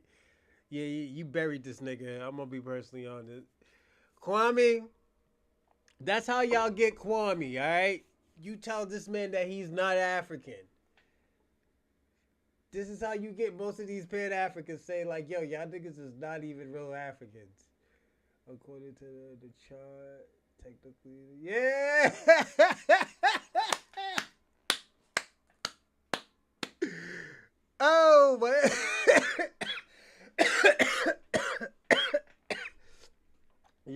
OC. This is how you get him. This is how you get Kwame. So if you're ever on a Tariq Nasheed show and you see Kwame or AKA Revenue, say, hey, Shalom. And tell him, yeah, he's from the tribe of Benjamin. Yeah, look at, he's crashing out. Yo, see that OC? He's crashing out. This is how you get people. The shit that they do to us, you gotta do to them. I believe in the chart. I do believe in the chart. It's just, like I said, I am a foundational Black American. So my family's from the South. So this is how you get people like Kwame. Like, bro, I'm not fucking. I'm no fucking. He's crashing out. That nigga Kwame's crashing out. Look at that. That's how you get him, OC. He's crashing out. Tariq Nasheed from Nigeria. Uncle Cracker, what you talking all this shit for? Get the quarry on the phone. It's almost as dumb as Tariq Nasheed. Hey, Uncle Cracker. What's the... It's almost as dumb as Tariq Nasheed from Nigeria. Uncle Cracker, what you talking all this shit for? First of all, Uncle, you cracker-ass uncle, you supposed to take me to Chuck E. Cheese, I ain't seen your ass. You bitch-ass, you supposed to be a cool cracker uncle. I was supposed to go to Disneyland. Your stupid ass took me to the meth dealer. I don't want to be in no goddamn meth house. What kind of shit is that, Uncle Cracker? Yeah, that's funny. All I see is there's in Chuck E. Cheese. What are you talking about? Listen, you punk ass, I went to your house and you bitch ass gave me some goddamn cheese casserole. I don't eat that bullshit. Shalom, Kwame. Shalom.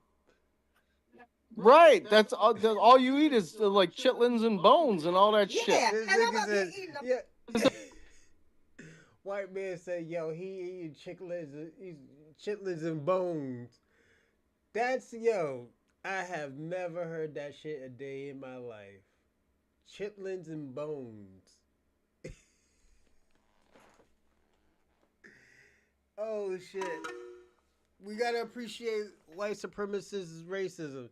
To try this junk, how can natives be Israelites never seen or been to Africa? They have been to Africa. The thing about it, when they went to Egypt and Moses freed them, he told all of those people that he freed, and this was the prophecy, they will go back in captivity and spread all over the world. That's how you know that you are an Israelite. And who was in the captivity spread all around the world? Blacks, Latinos, natives. So that's how you know. Those people knew who they were selling when they were in Africa. They wasn't selling just regular Africans. The dumbest shit I ever. Chuck E. Cheese. Chuck. Avocado wraps from you crackers? What kind of shit is that? I'm black. Tariq, did you? Hold on, Uncle Cracker. And how come when I go to your house, it smell like wet balls? You ain't got no incense in that mouth? Why would we use incense? You smell like, we clean our. No. You smell like sulfur and wet damn pit Yeah, bulls. we clean our. And you don't wash your legs, you cracker ass uncle. You don't wash your legs and feet. And you don't wash your damn body. You shampoo and let the damn shampoo drip down on your body. What kind of shit is that, sucker? They are on the chart, Kwame. Thomas. Kwame, they are on the chart.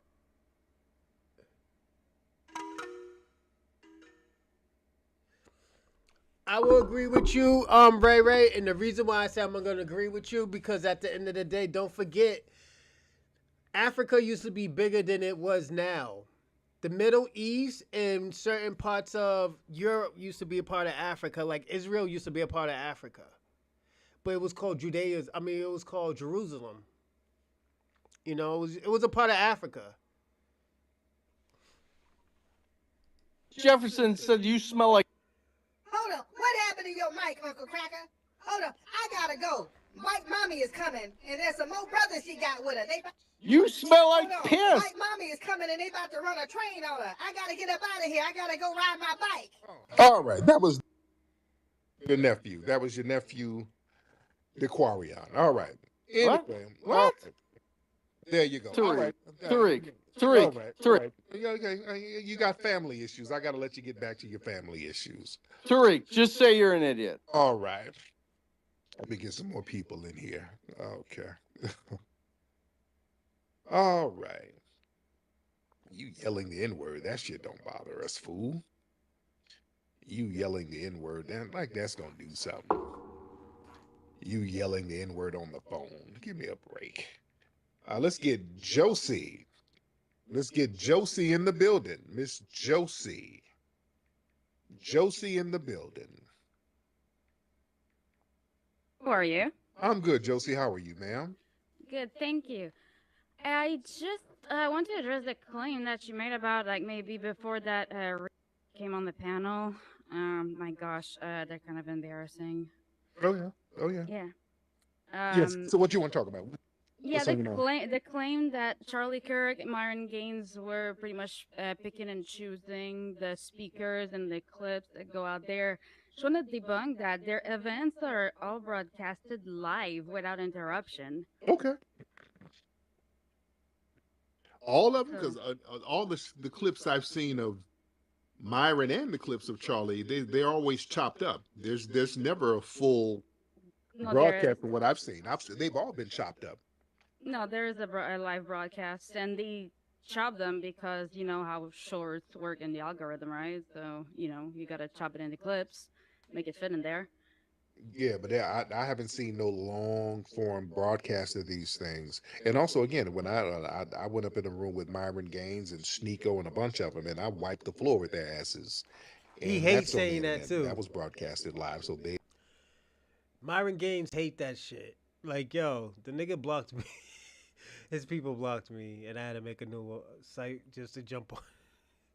The oldest Bible was written in Greek.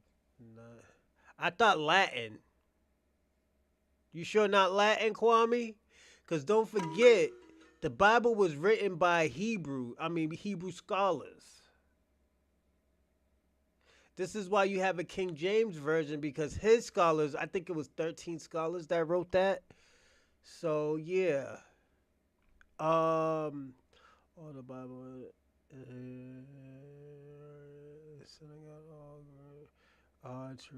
She lost it. You're not gonna do that shit on this show either, Kwame.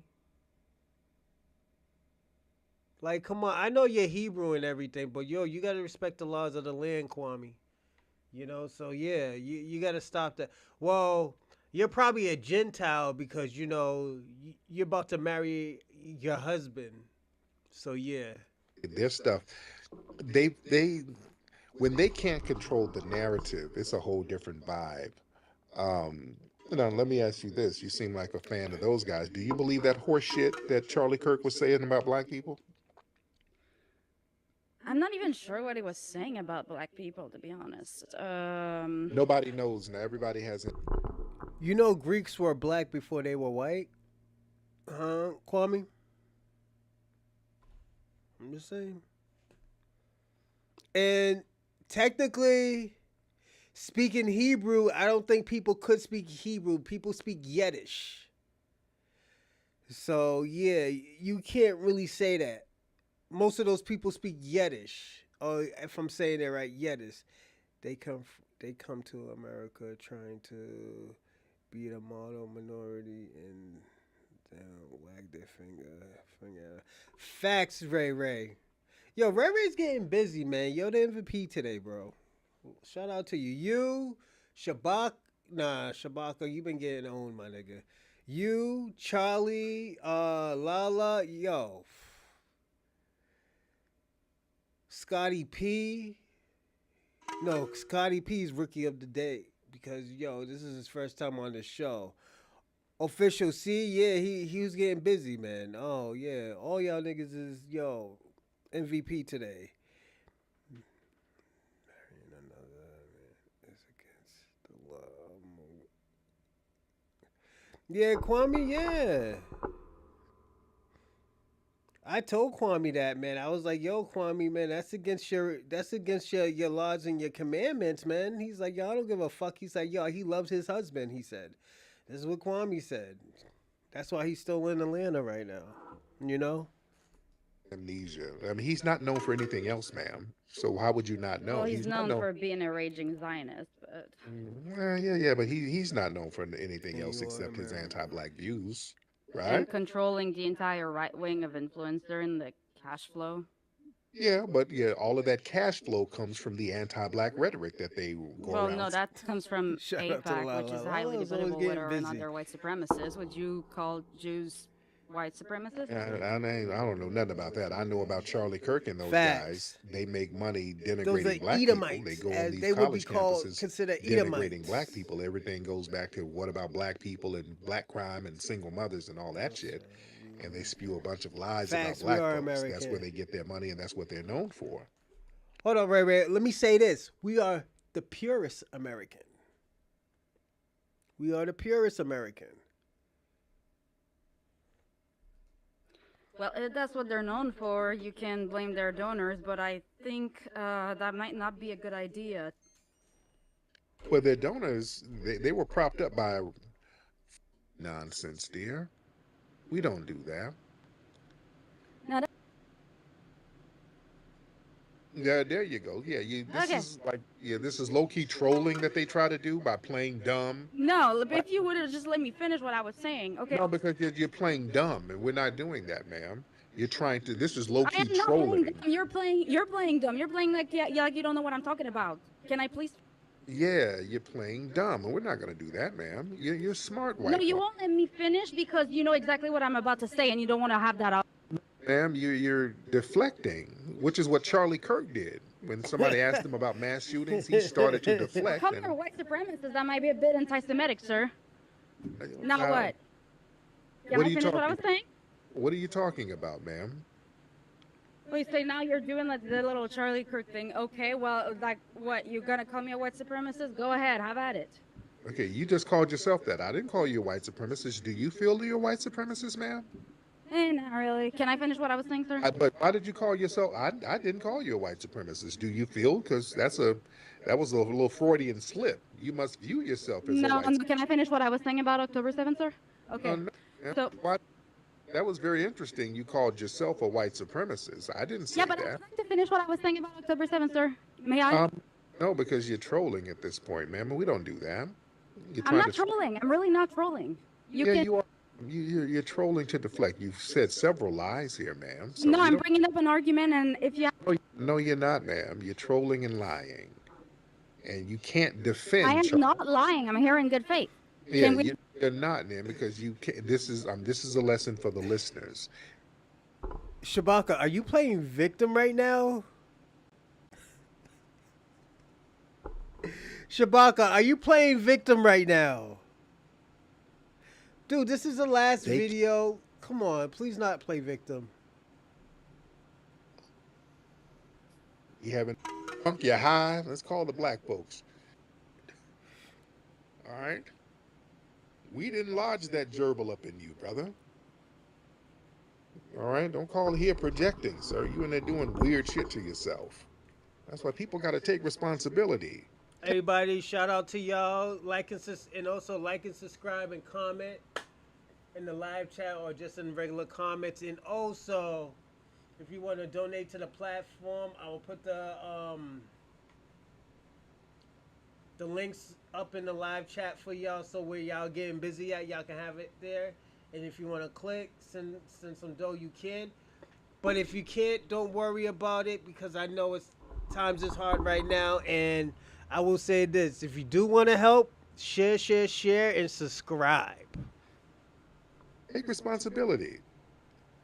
Just like the other woman called up, I'm a white supremacist. Ma'am, nobody said that. People are a lot of people in the dominant society. They do a lot of projecting. They do weird shit and never want to take responsibility. They always calling us. This is what I've been talking about: selective outrage. Notice they always call us when they doing some degenerate shit. They want to call us. This is why I played You're this drunk, video. you're high. Let's call the black folks. You got a baby hamster stuck up in your pussy. Let me call the black folks. You know, damn. You're always scapegoating us. You get shot. Let me call the black folks. Oh, goodness. Huckleberry, Sister Huckleberry, you in here, sis. Let's get some different energy in here. Hey, Tariq. What's up, family? Hey, How's everybody doing tonight? I we think are she'll be the good. last How are one we're you? gonna listen to. I'm Everyone. doing good. I'm so glad I happen to be up to catch you. I always catch your replay, and I have thoroughly enjoyed. Uh, I always enjoy your spaces and your broadcasts and all that. But I have to come on, give my 2 cents, and bring some spiritual balance, tie Yes. everything back to my biblical beliefs. Because as you know, I have said that we are the descendants of those very famous ancestors that lived during the time primordial earth and all the way up to now. And Listen, everyone. family, I want us to understand that we are winning. We are winning. Don't be dismayed and don't let your heart be troubled by the things that these white supremacists are doing. They are very desperate. There is a prophecy that says only two nations were born to rule. Esau got his chance first. He gets to rule Salute for a to E time, Will. and then the kingdom is passed to us forever without Oh cease. shit, E Will's And funny. yes, we He went always through want to make hell loud. because the crown is very heavy. It's a large responsibility, Absolutely. and our punishment is always first, and it's always more harsh. But we have stood through all of the things, kingdom after kingdom and rulership after rulership, all these different facts. The white man didn't write the Bible, Shabaka. Israelite scholars did.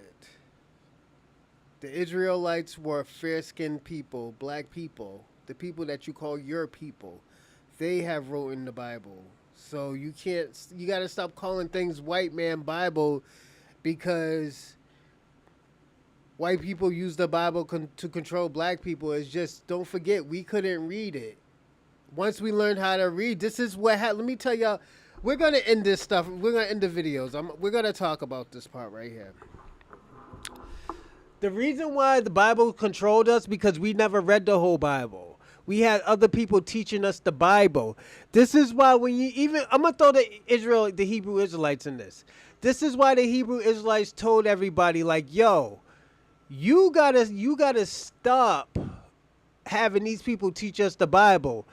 These people, this is why they told people stop going to church and stuff, because at the end of the day, the church people were teaching us the white supremacy way of the Bible. This is why a lot of these people lost their land, because they did it before God. They didn't read the Bible all the way. They just used it for evil. Let's first thing be evil. Why you think, let me ask you a question.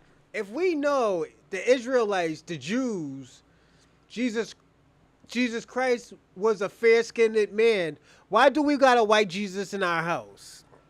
If you see my picture right there, that's a black Jesus right there. Let me show y'all something, because I know y'all have been seeing this, but I'm going to show y'all. I'm going to take it off the wall and I'm going to show you.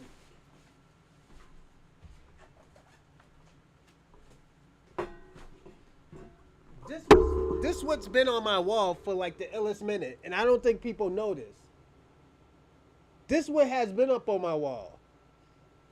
We don't do this white Jesus shit. We have never done that shit. I had to tell my grandmother take that shit off the wall, because at the end of the day, you're promoting something that's not really supposed to be promoting.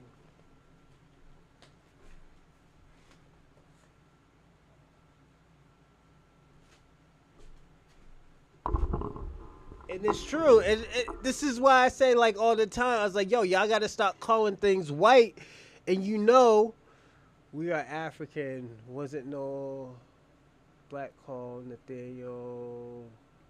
No, in the Bible, they said they were black. In the Bible, they did say that. Shabaka. This is why I say, yo, you got to protect what you said. They say they were black. They said nigger in the Bible. They were nigger. Yeah.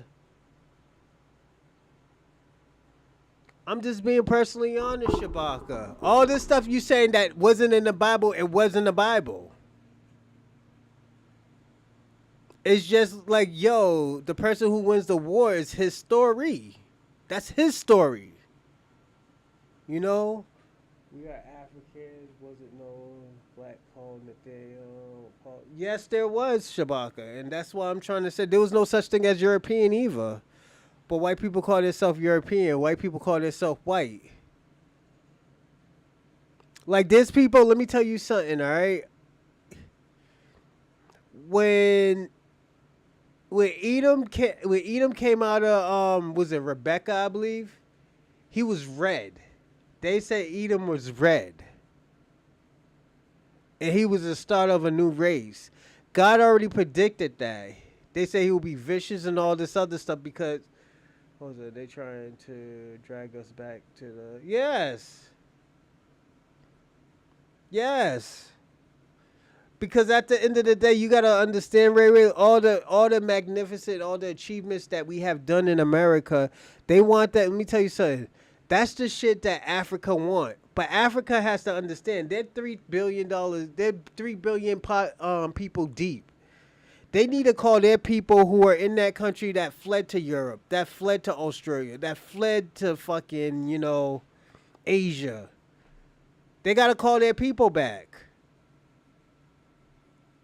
Everybody always talk about, oh yeah, we going home, we going home. Yeah, why aren't their own people home?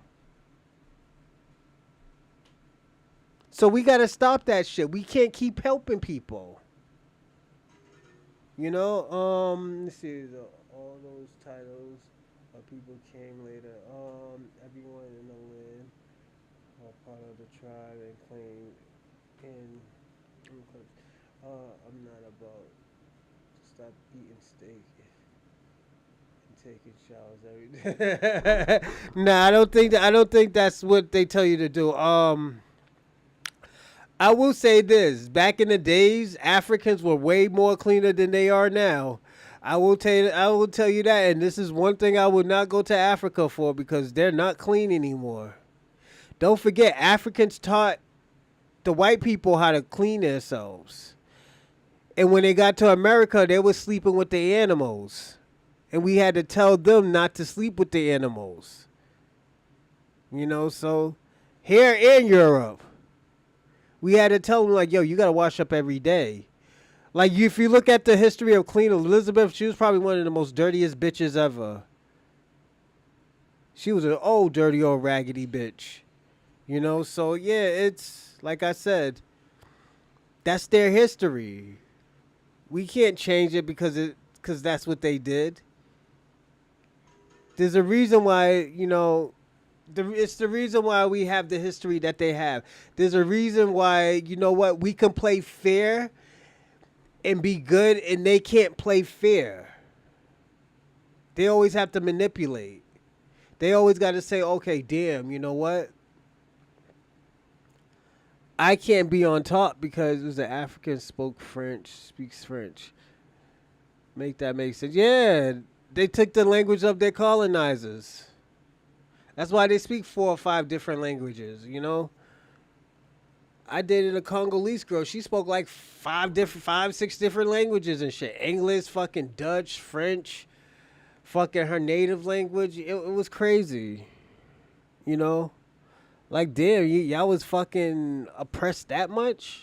The fuck? Y'all the ones who sold us? They don't have the infatuated. Yeah, facts. But I'm going to land here and I'm going to tell everybody, thank y'all. Thank y'all for, coming on the show. We did 3.5 hours today. We're going to do something. We're going to be longer tomorrow. So everybody grab a bottle. We drink up. If y'all want to jump on the piano, jump on the piano. I give you the number you could call and we'll listen, as always, We do have people in the live chat go crazy, so don't look at the live chat while you talk and just get busy. I'm gonna start giving my shout outs. Thank you. Thanks to Ray, Official C, Shabaka. What's else? Scotty P, Lala. Let's see. Charlie Shaw. All right, let me go back. Let me go to the real joint. Charlie Shaw, Official She. Now let me get to the real joint. Official C, Kwame, Shabaka, FBA Convo, Scotty P, Ray Ray, Lala Brown, E Will, Charlie Shaw, On Code, Demetrius, what's his name? Demetrius Rabbit, and Spence C. If I forgot your name, I apologize, and shout out to everybody who subscribed. Thank you. I do appreciate everything. And I will definitely see you tomorrow. We might do 2 shows. But again, thank you for everything, for participating, for listening, for watching videos with me. And you know what? Like I said, I enjoy, listening to y'all. Again, if you want to, I need y'all to like and subscribe and comment. Also, yeah, we told him, Ray. We told him Pan African is dead. They fucked it up. Like, subscribe, comment, and also, if you want to subscribe, definitely subscribe. But definitely, if you want to help us, share. If you want to send, donations later, you can. But we'll do a show tomorrow, so you can hold off on it. Like I said, again.